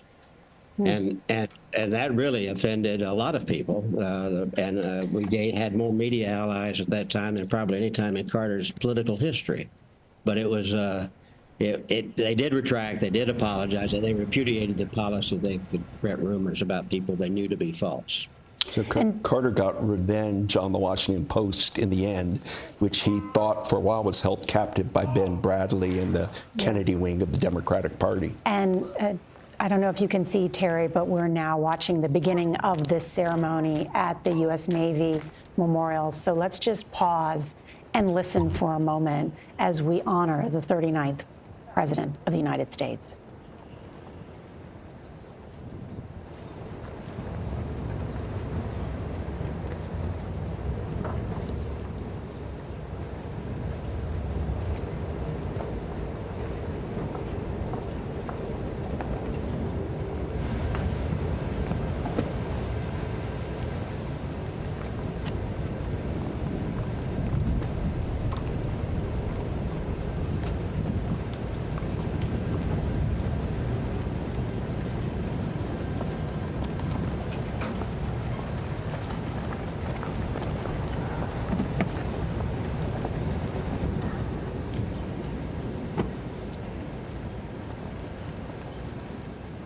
And as we watch the U.S. Navy Memorial, you can see this formation of midshipmen from the U.S. Naval Academy, where Jimmy Carter graduated. He's the only president of the United States to have graduated from the Naval Academy. You're looking at there, that is the Secretary of the Navy, along with the head of the U.S. Naval Academy. And so they are turning out their very best, the Navy is, to honor this submariner and former President of the United States, Jimmy Carter. So much about his career. I'm sure many of these midshipmen and women want to learn about as they honor his legacy and pay tribute to him today and in the coming days. I once asked President Carter if I could see his Navy record, and he said, I don't have it. And I thought, well, of course, if you have it somewhere. And it was in St. Louis National Archives, and I got it. And it's just exemplary reports. I mean, he was a model midshipman. He was a model of a veteran of the U.S. Navy. And at this moment, we have to think of him, which we don't often do, as Lieutenant Carter, because he was intense about the U.S. military and his love for our men and women of the armed forces. It was deep with him, as deep as his love of Christianity and the gospel. This is the caisson in which the hearse will be moved to escort his remains to the U.S. Capitol for that ceremony today. These ceremonial troops will present arms and render honors, the four ruffles and flourishes, and we will hear "Hail to the Chief" again. And then immediately following these honors, and we'll take them live as they happen and let you listen, the U.S. Navy Band will play "Just As I Am" without one plea. And then it's on the first note of the hymn that the body bearer team moves the caisson and places the casket on the caisson. And then family members will walk the procession route and move in position to go up Pennsylvania Avenue. There he is being escorted by this special honor guard. And in this funeral procession, the order of this march is the Military Honor Guard, the Advanced Motorcade, the National Color Guard, clergy, the caisson with the body bearer team, Presidential Color, and the motorcade. It's just an incredible thing to watch the tradition here of the way America pays tribute to our former presidents.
And as we watch the hearse arriving at the U.S. Navy Memorial with former President Carter's remains, on the other side of the screen, you can see the Democratic leader, Hakeem Jeffries, inside the Rotunda, as a number of the dignitaries there are arriving inside the Rotunda in advance of the ceremony to honor the former president and Lieutenant Carter, as Douglas Brinkley has noted we should be calling him now as we're at the U.S. Navy Memorial, to talk about his service to the Navy, how it influenced him, how it shaped him, his discipline, his service to our nation.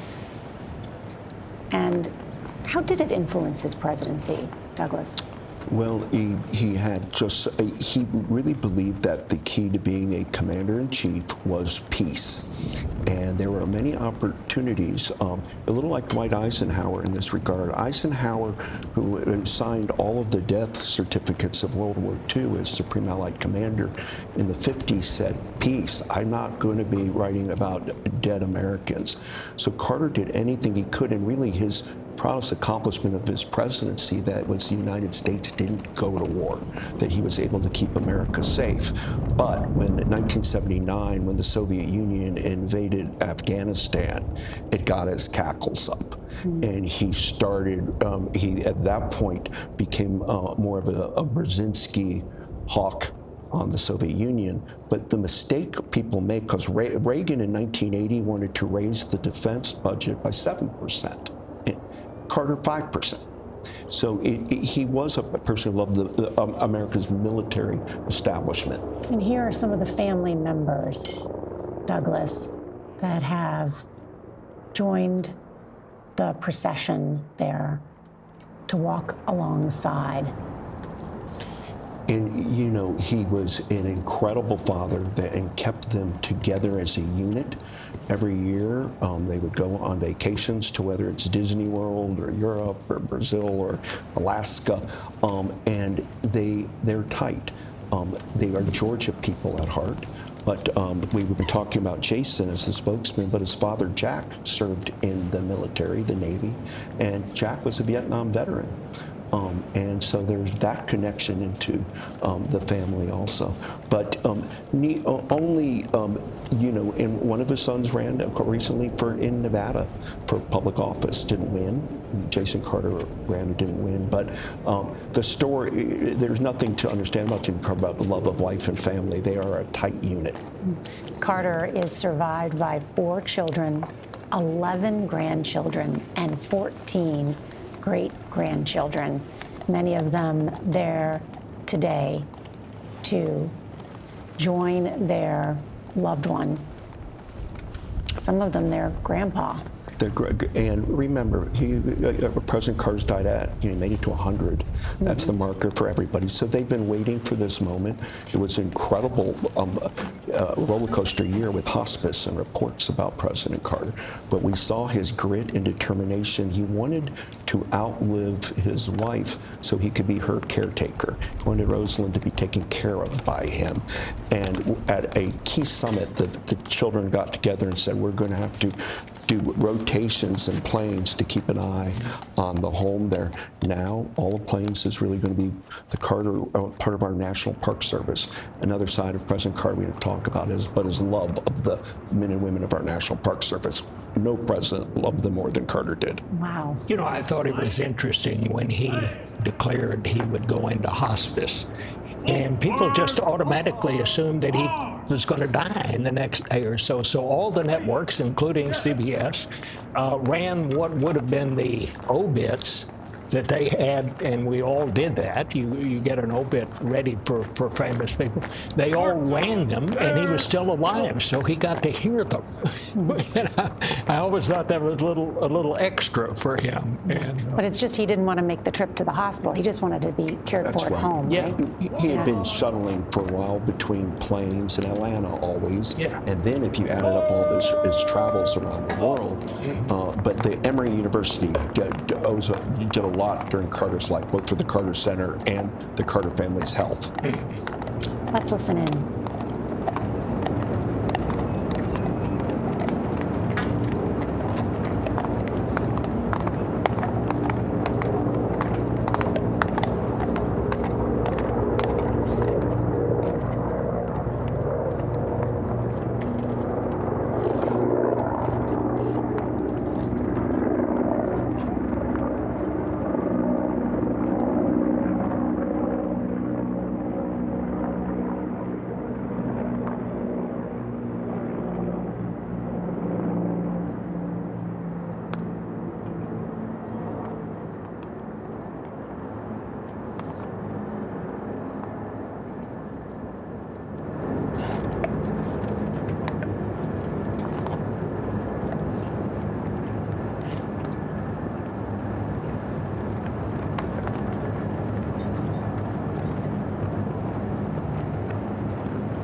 You know, the family said that this stop at the Navy Memorial is meant to take note of his service as a submariner and as a graduate of the U.S. Naval Academy, and should also note that the site of this event, the Navy Memorial, was one of his lasting contributions as president, authorizing the construction of this Memorial Plaza and Visitor Center in 1980.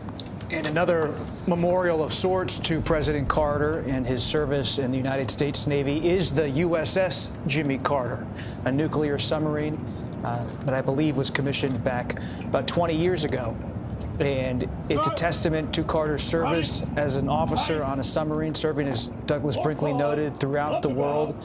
And as much as Pennsylvania Avenue is associated with his presidency, to start here this walk up to the Capitol, this final march of the family, it's a salute to service, and in particular military service, which is so often tied in American history to the presidency, not so much in the last 50 or 60 years, but Carter is part of an older school of presidents who saw that service in the U.S. military as a foundation for what would become political service later in life.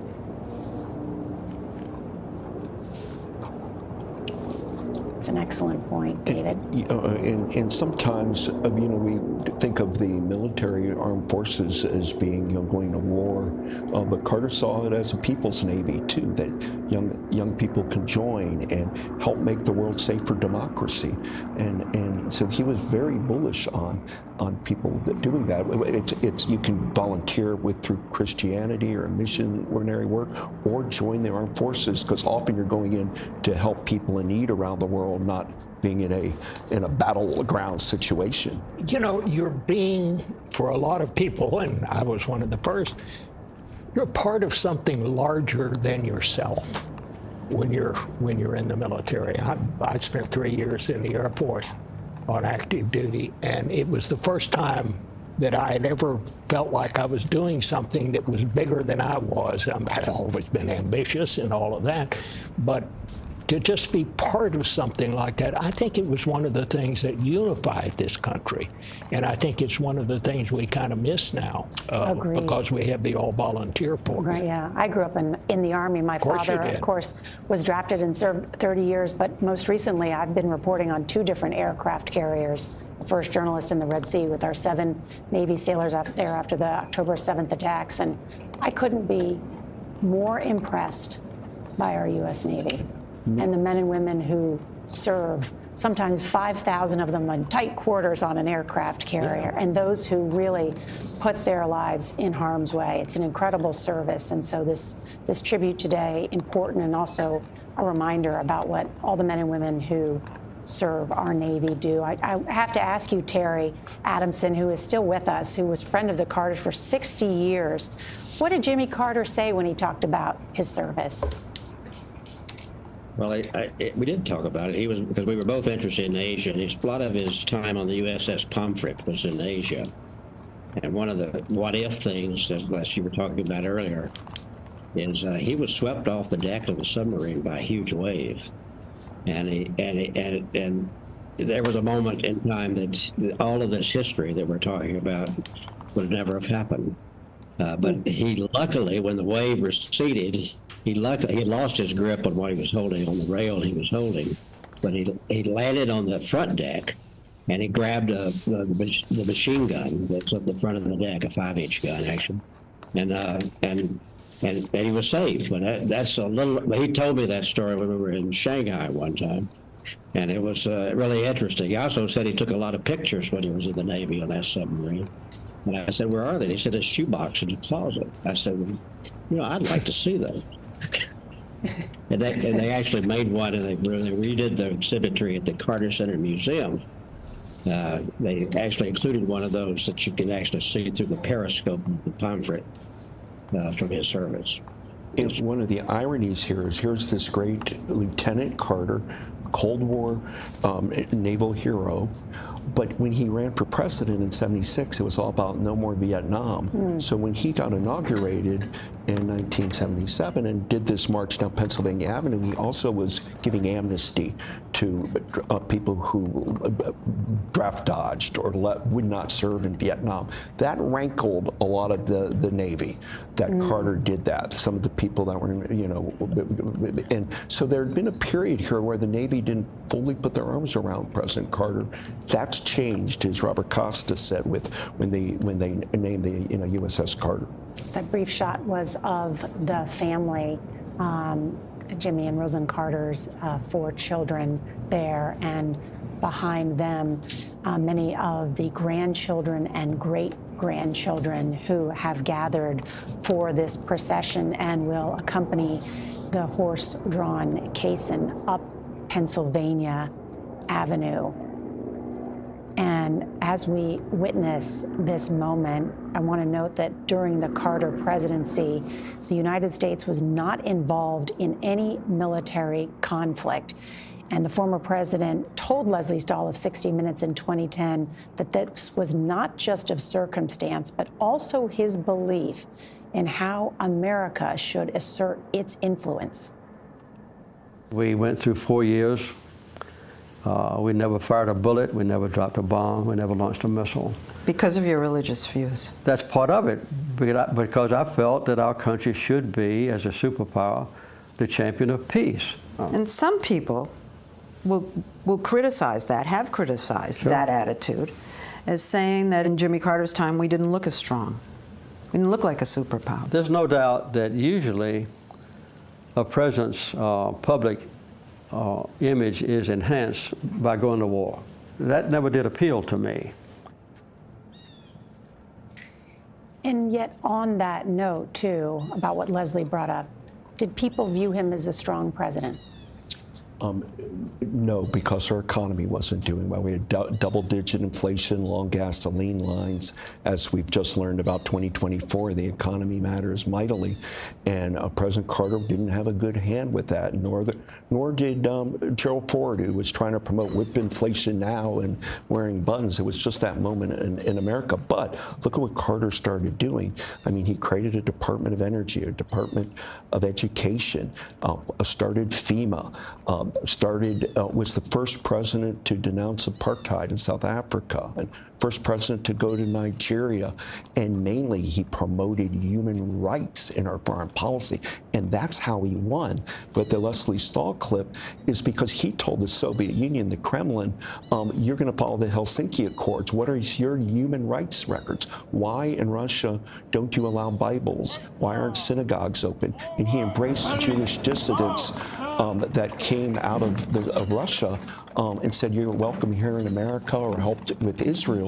So he frightened the Soviet Union because of his human rights approach, while he was also increasing military budget, but never brought us to war. If only the economy would have been better, and alas, the hostages, if they would have been released before the 1980 November 4th election, it may have been different, but Reagan had developed quite a bit of steam by the fall. What about that, John Dickerson?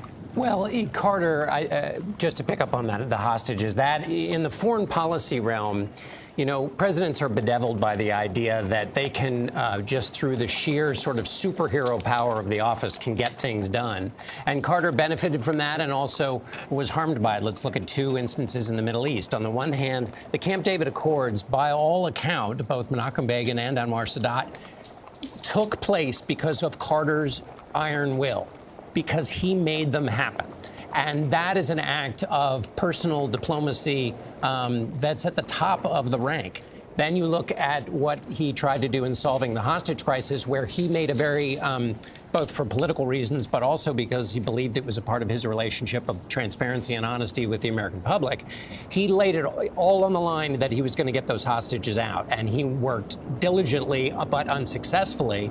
And while he initially had a strong public approval and support, after the hostages were taken, that withered. And so at the end of his presidency, not only was the economy in the doldrums, but of course, there was this global position of America in weakness. And think, this is America after winning the Second World War. Then there's Vietnam, Korea. It's the Cold War against the Soviets. So the stakes are very high. And so seeing the United States in a weakened position in the Middle East was, a part of a kind of national sense of weakness. But in terms of Carter's position in the presidency, the Carter Doctrine, which he authored, said that anybody who takes military action in the Gulf would be treated as if they were attacking the United States. This was a signal to the Soviets.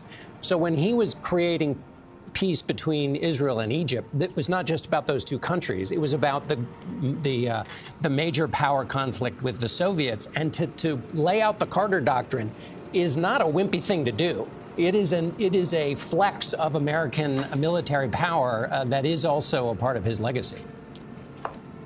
It's an interesting point about how the short lens of history versus the long lens of history judges a presidency. And, President Carter and the Iranian hostage crisis, that occurred because he allowed the exiled Shah of Iran into the United States to receive medical services. The militants then captured 52 American hostages. That lasted more than 440 days. But describe that, David, because until the very final hours of his presidency, Jimmy Carter is working the phones, working to bring those hostages home. Well, Norah, he humanized the hostages. He learned everything about them, not just them as individuals that were held hostage, but who their spouse was, their mothers, their fathers. He took everybody's phone calls, and he was determined to bring them all back alive. That was the goal. He would later tell me, look, I could have bombed Tehran and say we're at war there and gone up in the polls. But he was serving, as he mentioned there, a religion in a way. He was putting his Christian values. And it's a strange and unusual moment where he's saying we're not going to lose people. And then he got the helicopter rescue mission. And he would later say, God, there should have been one more helicopter because a dust storm took it up. This was in April of 1980, that rescue mission. Yeah. 8 U.S. service members killed in that mission, 3 of those 8 helicopters failing. And that cost a lot. And Cyrus Vance, his Secretary of State, stepped down, and Ed Muskie had to become, eventually there became a feeling that that rescue mission, look at with President Barack Obama with Operation Neptune Spear, we got Osama bin Laden. The operation worked. It helped his reelection, Obama, because of that. Where with Carter, that rescue mission failed, and it cost him a lot of political capital. And many people think for Joe Biden, the deaths that occurred in the withdrawal from Afghanistan were devastating, not only to his record as a foreign policy statesman, but also hurt other candidates in that midterm elections. You know, Norah, when the president said, he took great pride, no bullet was fired, no bomb was dropped, and all of that, I still think that his most significant achievement was the Camp David Accords, where he brought peace between Israel's strongest adversary, Egypt, and took them right off the battlefield.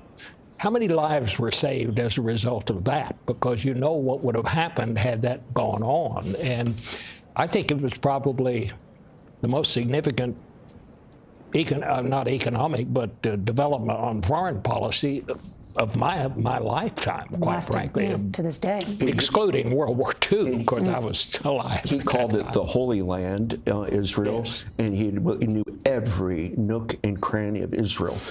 2 maps he would keep of Israel and the Middle East and of Alaska for saving the public lands. And he was a bit of a micromanager engineer. I know that's the rap on him, but he knew everything from a biblical point of view in Israel and Egypt. He knew the whole backstory up into modern history.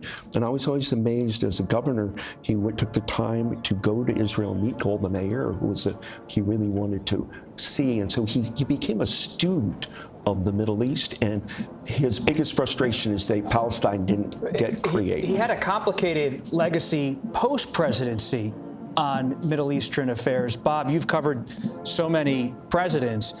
What did they think about former President Carter continuing to wade into that issue and to, at times, criticize the Israeli government, weigh in on foreign policy? When it came to the Middle East, he was not some kind of quiet presence on foreign policy. But they didn't always like it. They felt like he was meddling in their business, and sometimes they didn't say so in so many words, but they were sometimes uncomfortable with it. Having said that, I think history has shown that what he did was good. I mean, and there's that photo we're looking at right there of the President's Club, and you can see a bit of distance between President Carter and President Clinton. Doug, did that reflect attention, or was it just the photograph of the time? There's some tension there. He wanted to be his own person. He was not close to President Bill Clinton, per se. Governor Clinton and Attorney General Clinton of Arkansas always disliked getting, putting boat lift people into Arkansas. There was no level officer there. And George Herbert Walker Bush, he became pretty close to. The friend of, it was James Baker, Secretary of State, and Carter would go hunting together, have prayer services together. They love each other. Secretary Baker's still with us to, watching hopefully right now. And Baker and Carter were tight. And it was Baker and Bush 41 that let Carter and work with him to monitor elections in Nicaragua, or Panama. But alas, Carter was opposed to the first Gulf War. And he put his gauntlet down on that. And that lost the trust of Bush 41 foreign policy team. Well, we know James Baker is a big fan of CBS, so we hope he is watching. I want to bring in John Dickerson on this. John? Well, just in a moment of frustration, John Whitehead, who was the Deputy Secretary of State under George Shultz in the Reagan administration, was once frustrated about Carter's post-presidency diplomacy, and he said we should take away his passport. So that was a moment where a Republican administration was unhappy with his continuing to be a diplomat. But, you know, Bob mentioned that quote that Carter said about, no shot fired. It's important, though, to remember the stakes of the Cold War that was still quite alive during Jimmy Carter's presidency. And I'm struck by a story that Zbigniew Brzezinski told, Carter's national security advisor. It was 1979. He's asleep in bed and he gets a phone call and he's told that 2,200 Russian missiles have been fired at the United States. And his wife is sleeping next to him, and he doesn't wake her because he figures there's no point. They'll hit before we can have, a conversation. And he's about to call the president to tell him that this has happened, which would then initiate a retaliatory strike. And he gets a call and says, oh, hey, it was a computer tape that sent the wrong signal, and it's a false alarm. But it was not considered a false alarm when he got that call. And a presidency and in which that kind of situation can hit you at any moment is a little bit different. All the nuclear weapons are still in place, but that hair trigger relationship with the Soviet Union, which Carter counterbalanced also with normalizing relations with China, another part of his foreign policy legacy, that reminds us of the stakes that were at play, even though there was not a hot war during his presidency in which U.S. troops were involved. It's an excellent point, John, too, that we've not mentioned about Jimmy Carter's opening relations with China as well. And as we watch this procession and reflect on the life and legacy of Jimmy Carter, we want to bring you something unique to CBS News. 10 years ago, we asked the former president to participate in our series, Note to Self, and listen to what he wrote to his younger self. I'm writing to a 12-year-old Jimmy Carter, although I am now 90. As you now live and work on a farm in South Georgia and have just reached your highest goal of learning how to plow a field with 2 mules, I hope you will not limit the other ambitions of your life. I know your top ambition is to go to the U.S. Naval Academy and someday serve as a submarine officer. You must always do your best and use this experience to learn about the world we live in and how a strong nation can be a champion of peace. You will see how President Harry Truman's order as Commander-in-Chief to abolish all racial discrimination in the military service will bring welcome changes, but it always will need to be improved. When you return from the Navy, you must use your years as a farmer to expand your heart and mind as much as your father did, as preparation for the public service that is to come.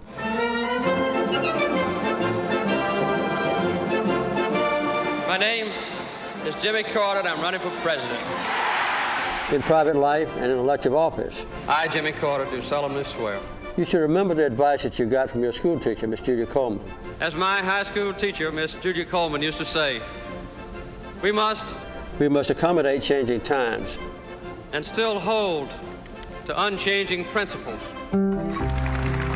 The cheers and whistles rolled over Jimmy Carter for bringing the 2 old enemies together. Let history record that deep and ancient antagonism can be settled without bloodshed. In Oslo, Norway today, former President Jimmy Carter accepted the Nobel Peace Prize. One of your greatest sources of happiness will be your wife, Rosalind, and the growing family that will be coming. Stay close to all of them. Bring them together whenever possible and provide them the same help and support that your own parents gave to you. You will get to know some great people. Some of them will be quite famous, and others will be known just to their own neighbors. Form as close a friendship with them as possible and learn from their example. You will face challenges and opportunities throughout your life, but don't worry.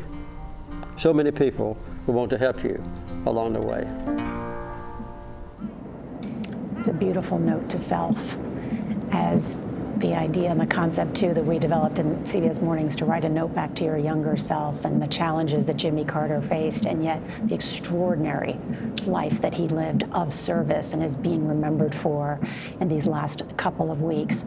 I want to bring in Secret Service Special Agent in Charge, Nick Steen. He oversaw Carter's Secret Service detail from 2017 until 2019. And Nick, it's so good to have you with us. And I have to ask you, what was it like protecting the former president?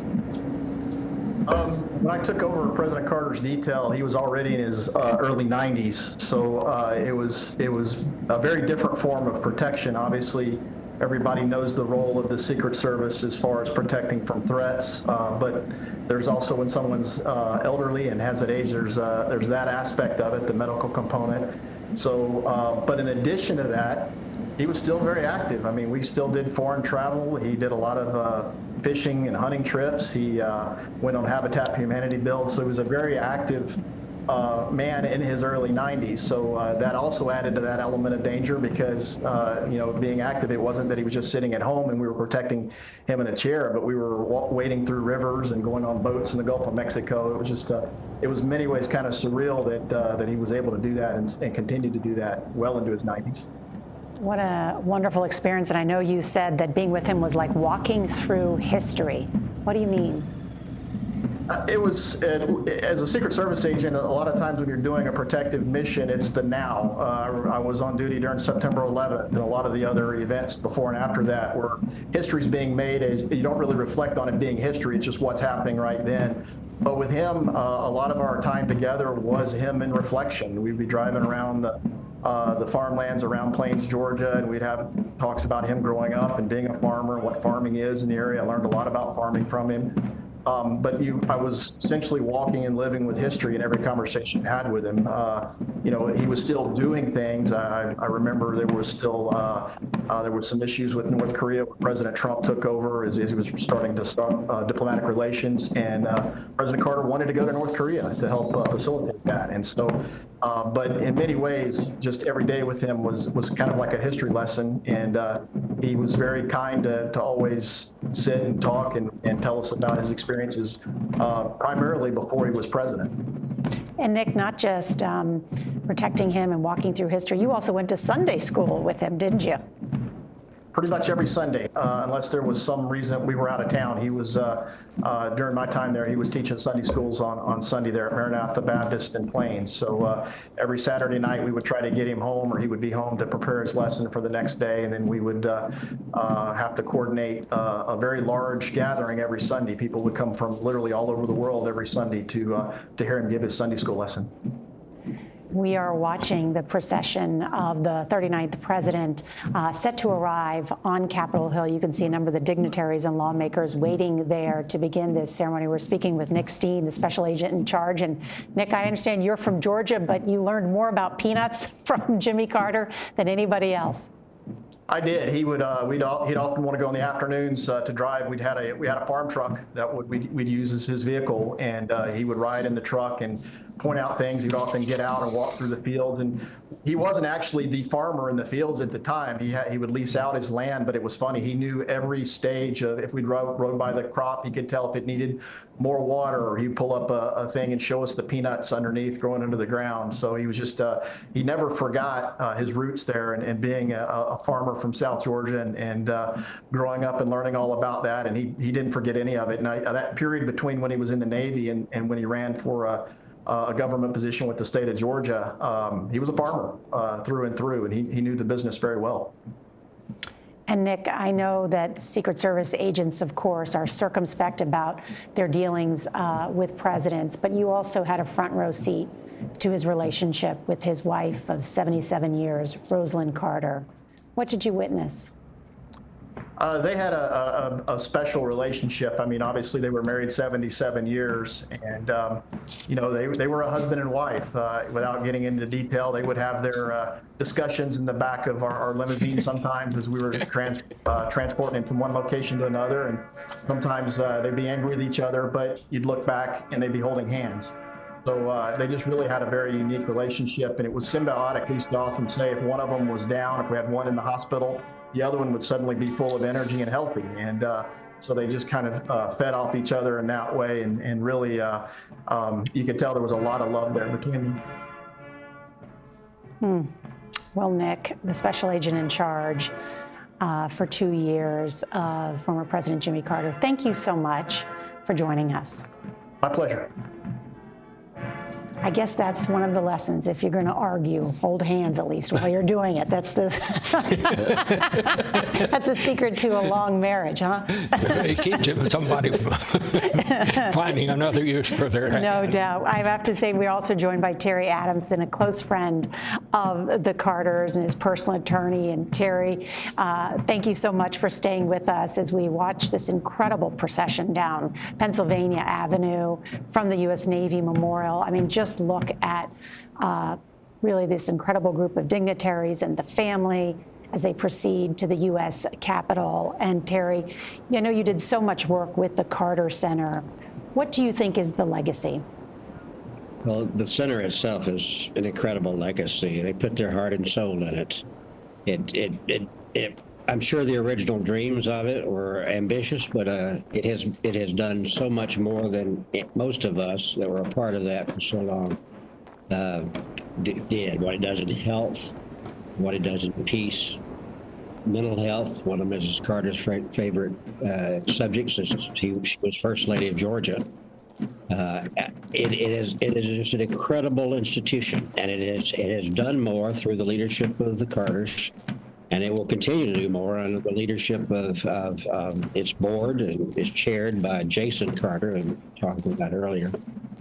And it takes places. It works on tropical diseases that are neglected, and for the poorest and the most deprived around the world. And it's just amazing. It had over 3,000 employees, a couple hundred in Atlanta. Most are in Africa or in the Americas.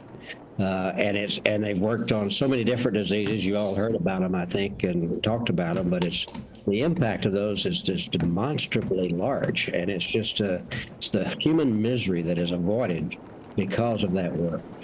And it was led and created by Rosalind and Jimmy, and it's an amazing institution. They're also working on peace. They got very involved in the American elections this year. And it's going to be a wonderful, and it has been, and always has been, because it's so wonderful that the world and the American people have seen the Carters operate for 43 years since he was president, and they've got to know him pretty well. And they learned his principles, his integrity, his honor, his belief in human rights, and his belief in justice. And I do think, I'm a firm believer that the long lens of history, that ratification of what he is, it means a lot to how people will ultimately and are today interpreting his presidency. It's an excellent point, Terry. Adamson, thank you. Douglas? Well, it is an excellent point. And, you know, we talk about Jimmy Carter as a farmer, but there's a novelist, Wallace Stegner, wrote a book talked about the geography of hope. There's no disassociating Jimmy Carter from Georgia. It wasn't just, I'm a farmer. It was about scientific farming. He learned about soil conservation. He learned about tree planting.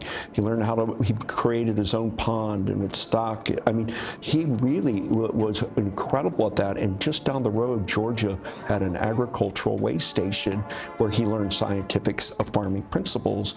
And then the Carter Center hired Dr. Norman Borlaug, the Nobel Prize winner of the Green Revolution. And Carter and Borlaug went all over the world trying to find ways to create new hybrid corn, so a windstorm or a typhoon didn't kill your crops, so people would have food year round. Carter did a lot of that. It wasn't just eradication of guinea worm or river blindness. It was how to do sustainable agriculture on a global way. What is a bigger issue than that? Creating food for countries in need. Incredible. I want to go now to the east front of the United States Capitol, where we saw the flag at half-staff and this military procession. That's where our CBS's Nicole Killian is. The casket will be arriving shortly. Nicole? Well, Nora, we have just seen the advanced motorcade arrive along with a special honor guard, and you can probably see some of that procession behind me. Any minute now, we expect to see the casket of President Jimmy Carter arrive by that horse-drawn carriage or military caisson. And what was remarkable about his journey from the U.S. Navy Memorial here to the Capitol is that that route mirrored his inaugural parade route back in 1977, where he was the very first president to step out and walk along that inaugural parade route. I spent some time at the Carter Presidential Library and Museum with the director, Meredith Evans, who talked about him being a trailblazer for doing that. I do want to pause very briefly as we watch this procession here.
Ceremonial at ease.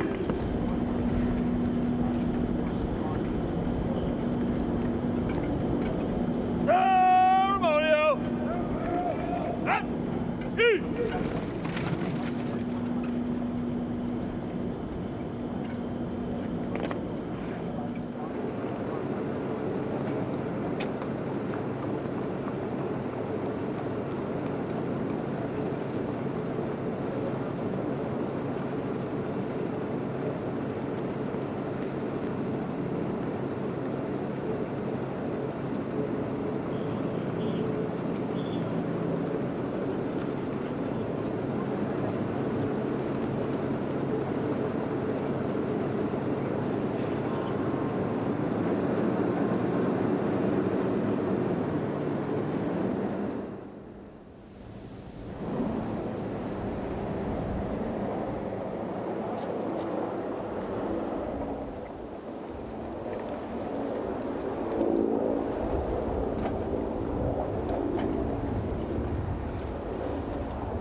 Washington, his last trip to Washington, D.C., former President of the United States. For the United States.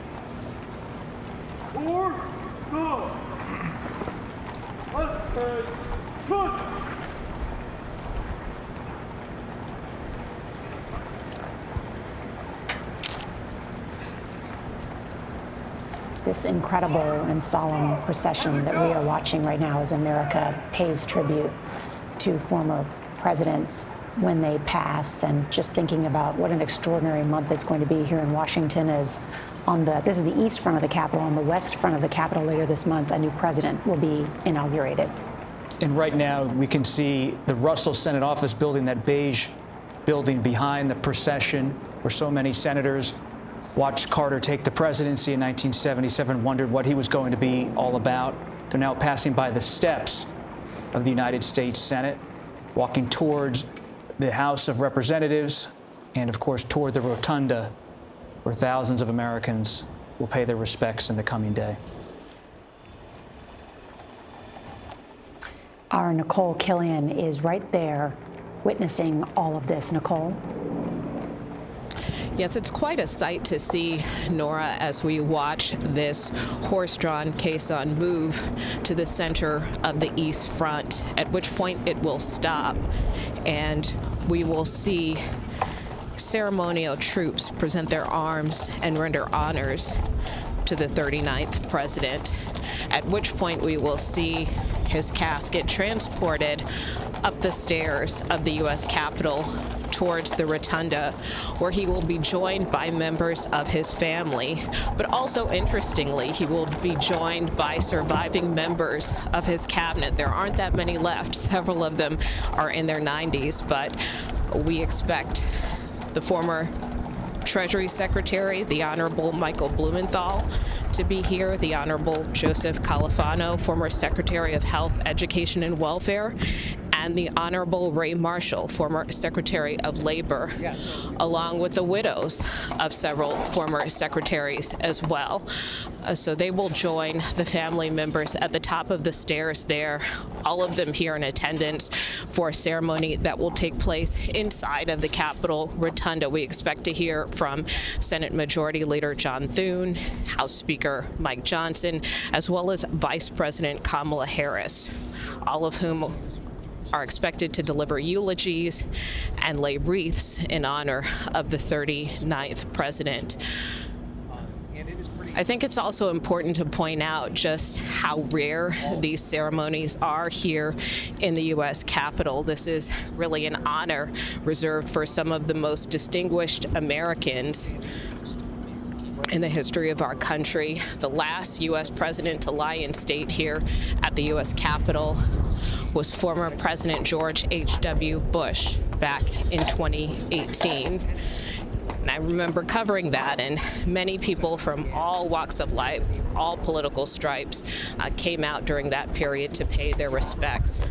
We expect the same to happen again once President Carter lies in state here at the U.S. Capitol, where following today's ceremony, members of the public will also get a chance to pay tribute. But important to note that this isn't just an honor reserved for presidents, but ordinary Americans as well. Those who have served our country in such a tremendous way. And today we honor the 39th president, Jimmy Carter.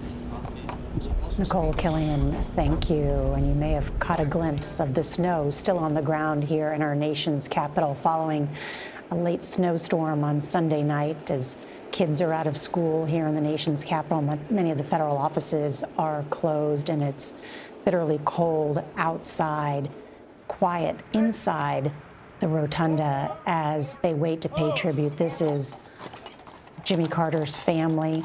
He is survived by 4 children, 11 grandchildren, and 14 great-grandchildren attending these services today. Inside the Capitol are members of Congress, the Supreme Court, the U.S. Cabinet, the Joint Chiefs, all the leaders and lawmakers from both the House and Senate, all congregating to pay tribute to the former president and hear the remarks that Nicole just laid out that some of the leaders, and including the vice president, will make shortly. We're also told that we're going to hear shortly from the U.S. Naval Academy Glee Club. They are going to sing My Country 'Tis of Thee and Eternal Father, Strong to Save. That is the Navy hymn. And there will be an invocation from the chaplain of the U.S. Senate, Barry Black, and a benediction from the chaplain of the U.S. House of Representatives, Margaret Kibben. Douglas Brinkley is with us, the noted presidential historian and longtime friend of the Carters. You spent so much time with their family. And how did they view this moment, or how have they viewed kind of these final years of the Carters' lives? With great pride because of what the Carter Center's done, and they've got to travel with him. And there's another side beyond the Carter Center, which was his love of the land and the outdoor world. I mean, one cabinet person that he was very close to was Secretary of Interior Cecil Andrus, who gets very high marks. He's gone now, but Carter was very close to him. And but Carter didn't really, and he loved William O. Douglas, the former Supreme Court Justice, because of his conservation work. Jimmy Carter is a land conservationist in a big way, and the family shares that. They have special times, not staying in planes, but their other home in the Georgia mountains, where you can be in the woods and feel, the Appalachian Mountains, where I think Terry's at right now. It's just beautiful there. And the thought that he allowed them all to participate. Who doesn't want to save lives? Who doesn't want to go eradicate diseases? And all of them have pitched in many, many different ways. And remember, he should have won the Nobel Prize for Camp David, but he didn't get it till his ex-presidency. Anwar Sadat and Menachem Begin won it. Carter would have been a Nobel-winning foreign policy president if not for a kind of a snafu by the Nobel Committee. But today we're honoring not just President Carter, but a global humanitarian and a Nobel Peace Prize winner. And Bob, you can talk about that relationship with Jimmy Carter and Anwar Sadat, because you were there, right, when Jimmy Carter had that meeting, that early meeting. Barbara Walters was there, and he went on that secret trip to see, or it wasn't secret, but it wasn't known about at the time. Well, not until President Carter and Mrs. Carter were at a state dinner in Tehran while the Shah was still on the throne, and after they had dancing. And Barbara Walters and I, she worked for ABC and I for CBS, we were standing on the dance floor watching them dance, and I said, Barbara, why don't we dance over there and wish them a Happy New Year? Because it was New Year's back in the United States. And what year was this? Well, early in the presidency. Yeah, it was early in the presidency. So anyway, we walked out there, wished him happy birthday, and Happy New Year. And at that time, there was a rumor going around that he was going to make a side trip to Egypt to talk with Anwar Sadat, and this was the beginning of the talks on that led to the Camp David Accords. And one of us, I don't know if it was me or if it was Barbara, probably Barbara, we said, Mr. President, we've heard this rumor that you might be going to Egypt. Is there anything to that? And he said, well, yes, we haven't told all the staff yet, but we're definitely going to do it. Well, I want to tell you, Barbara and I nearly broke each other's legs getting off the dance floor and the call. It was the lead story on the CBS Evening News that night. And I must say, if I were to list 10 of the most fun things I ever did in all my days as a reporter, that would be right up toward the top of the list. It's a great story about the personal relationship that he was courting that led to this incredible diplomatic breakthrough. And he obviously kind of wanted to tell somebody about it. And we just happened to be the ones who were standing there when he did. But people talk about how he was always closed-mouthed and all of that. When he wanted to tell you something, he sometimes did. Mm-hmm. And CBS News played a part of the Camp David early on in an unusual way. Walter Cronkite had an interview with Sadat and said that Sadat said, yes, I will go to Jerusalem. And, then they did the split screen, and they suddenly, actually the Camp David peace process began at CBS News in some ways, and I'm exaggerating slightly, but you know what I'm saying, that with Bob and Cronkite back in then. It was an amazing time, but I must say I think of it often, and I'm still not sure I believe it, but I said it, so it must be true. I want to bring in Terry Adamson, who is a close friend of the Carters and their former personal attorney. And Terry, as we reflect in these moments, too, about some of the accomplishments of Jimmy Carter, did he believe that that his presidency had been judged fairly? You know, the fact is, Norah, he didn't think about it very much. He didn't talk about it very much, and I don't believe he was worried about it. I think he felt like he had done his best, and he felt proud of his accomplishments and knew his difficulties.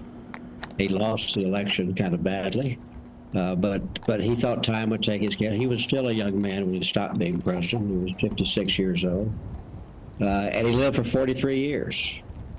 And that's pretty amazing. And he accomplished a lot. And as I made the point earlier in your broadcast, the light of history looks at him and knowing him pretty well. They watched him a long time after he was president. And it really is part of his intangible legacy is the fact that people know that he's a man of conviction and fairness and judgment and human rights and service. The tangible part, of course, I said was the Carter Center, and I'm reflecting. You mentioned earlier that we're going through 3 former cabinet members, Califano, Blumenthal, and Ray Marshall, present, who are still living. And it just brought to mind very sharply the fact that when you live to be 100 years, you leave a lot of people behind. It didn't last that long. And there's so many people that are so important to Jimmy Carter, his friends and his political allies and others who are gone. And you get on like Hamilton Jordan and Jody Powell, Walter Mondale, probably the most important role of a vice president in modern history. Griffin Bell and Cyrus Vance, great people who contributed a lot, who must be very proud today from where they sit to watch the man they served and worked with and helped make successful and helped form his values be given tributes by his country as he passes away. Terry Adamson, thank you. And Douglas, as Terry mentions the fact that Jimmy Carter lived to 100 years old, I mean, he beat cancer. I mean, melanoma even spreading to his brain and his lungs. What do you attribute that to? Was it his faith? He learned, for starters, to eat healthy. He read all of what doctors recommend. He never would be 1 pound overweight. He made sure, yes. And remember, he was a cross-country runner at the Naval Academy. He played tennis vigorously. Even here in Washington, he was would jog all the time. I mean, he was a fitness person and stayed in perfect shape. But he would go do whatever you're supposed to do. Get to the doctor, get checked, do all of the things we're all supposed to do. And Carter did it. But in the end, genetics plays a part in all of that. Many of Carter's family died of pancreatic cancer, including his mother. Brother Billy died of pancreatic cancer, sister Gloria, Ruth, all of pancreatic cancer. It's a little belt there in Sumter County, Georgia, maybe from agricultural dusting, but also genetics that created a cancer spike. From that was a strange time in the 50s of agriculture because DDT was being used, and it later got banned by Richard Nixon, DDT, but the South was being sprayed with all sorts of things back then. And President Carter now looks at his farm. He did solar, and there's a new interest in organic and the like. And remember, the great African-American of Tuskegee, George Washington Carver, who was known as the Peanut Man. That's just over the border from Georgia there, that area there. George Washington Carver and Jimmy Carter, both synonymous with peanuts and as a crop.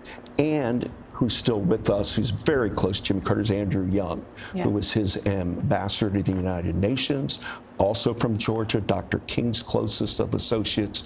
And Carter worked with Andy Young with the International Airport in Atlanta, the Love of the Braves baseball team, Ted Turner, CNN still with us. So there's kind of Carter in many ways is a triumph of the Georgia people, including he loved Ray Charles, you know, with Georgia on my mind, but people that were, you know, anybody that had association with Georgia, Carter was in. I spent a lot of time with Andrew Young in the last couple of years, and hearing stories from Ambassador Young, you really get a sense of Carter's journey on civil rights and on race. He grows up with this mother, Miss Lillian, who instills in him a sense of equality with all people, including Black Americans who lived in planes and in archery.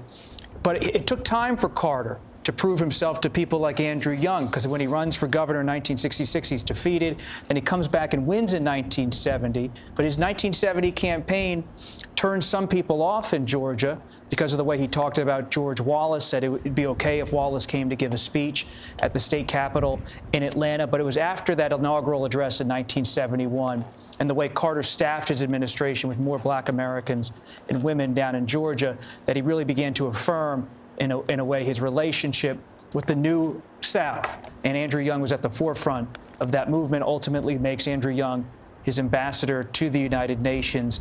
But you saw in Carter, it was a journey. It wasn't just something that was guaranteed or taken for granted. He had to earn those relationships. And Andrew Young told me one time he went to visit Carter at a restaurant, and he could just tell Carter's interactions with people of color. It showed his soul in a way that any policy could not, that it was seeing Jimmy Carter up close, you got a sense of the man. Yeah, you have in Atlanta at the Carter Center the Nobel Prize medallion of Jimmy Carter and Martin Luther King Jr.'s down the road, but there's no photo of them. They never met. It would have been political suicide for Jimmy Carter in the 1960s to be seen with Martin Luther King Jr. But he had his support. Daddy King, well, after Martin Luther King Jr. was killed in 1968, Martin Luther King Sr.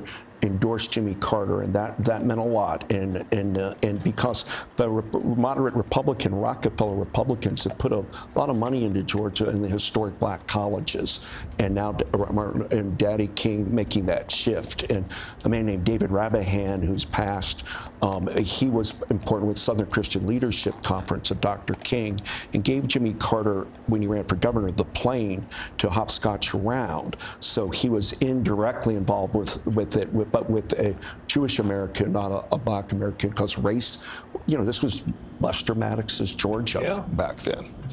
Absolutely. And Lester Maddox, I mean, who had preceded him as governor, his trademark, he carried an axe handle around with him to drive away he was demonstrators. Yeah. Lester Maddox, he wouldn't serve Black students at his restaurant, and he made that axe handle the symbol of his entire political career. That was Georgia, but so was Jimmy Carter.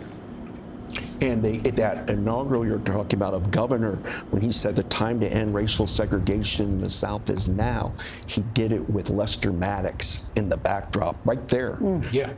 And that was for the Maddox people. Oh my, this was heresy what Carter saying that on the capital of Georgia.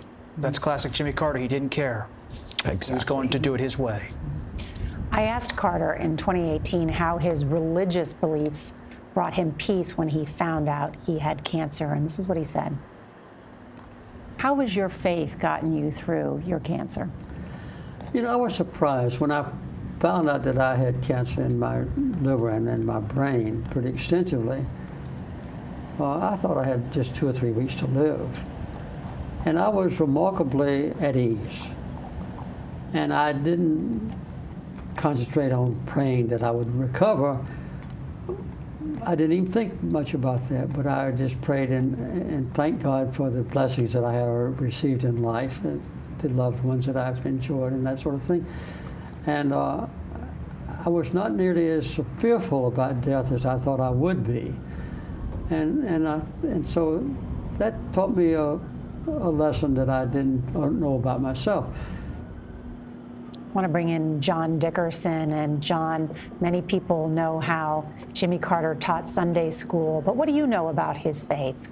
Well, there's a line that Catholics quote a lot from St. Francis, which is preach the gospel and sometimes use words. And the idea being that your life is the model of the gospel, not proselytizing. And when I think of his Sunday school, obviously he gave lessons about the scriptures, but those lessons don't mean anything if his life wasn't, shot through with trying to keep himself to the standards as he saw them in his faith.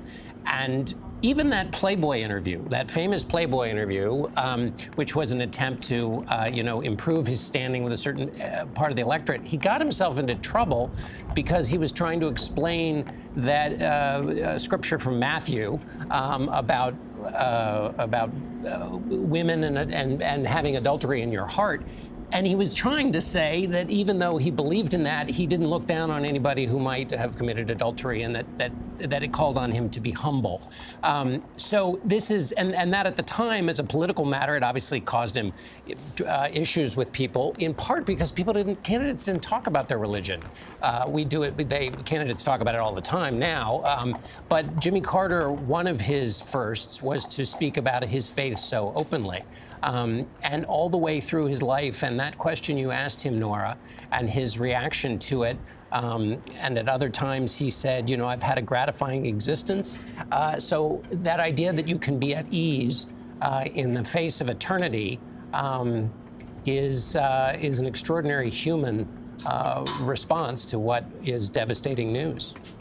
And how much about being a devout Baptist did he define evangelicalism in terms of a more progressive strain of it, away from conservative evangelicalism? Well, I think the conservative evangelicalism of the kind we know now, that Ronald Reagan first turned into a political force, and then that has been a central part of the Republican Party now, is different than the kind of personal faith that Jimmy Carter exemplified, and that helped him politically. I mean, other Baptists and other deeply religious people recognized their faith in him, but it wasn't the political bloc of the kind you're talking about that really was mobilized later, starting in Reagan and moving on. So that would be the difference. But obviously, also, there's nobody from the modern Southern Baptist Convention is going to be doing an interview with Playboy magazine. One of the great what-ifs of American political history is if the evangelical Christian movement that really started to rise to prominence in the 1970s, and Jimmy Carter was a member of in spirit and as a leader, if that had moved toward the Democratic Party. President Reagan, of course, brings the evangelical Christian community very much into his political coalition during the 1980s, in part due to the Democrats' position on abortion rights, supporting abortion rights, that galvanized a more conservative audience. But there was a brief moment in time where Jimmy Carter symbolized that evangelical Christians could be a part of the Democratic Party at the highest levels. And many evangelical Christians to this day really see Carter's presidency as a turning point, a last moment where that whole movement in this country really had at the highest ranks of this country before it moved to the right, where it has, for the most part, stayed politically till this day. And he became very close, Jimmy Carter, to Reverend Billy Graham, and would go to the Graham Crusades.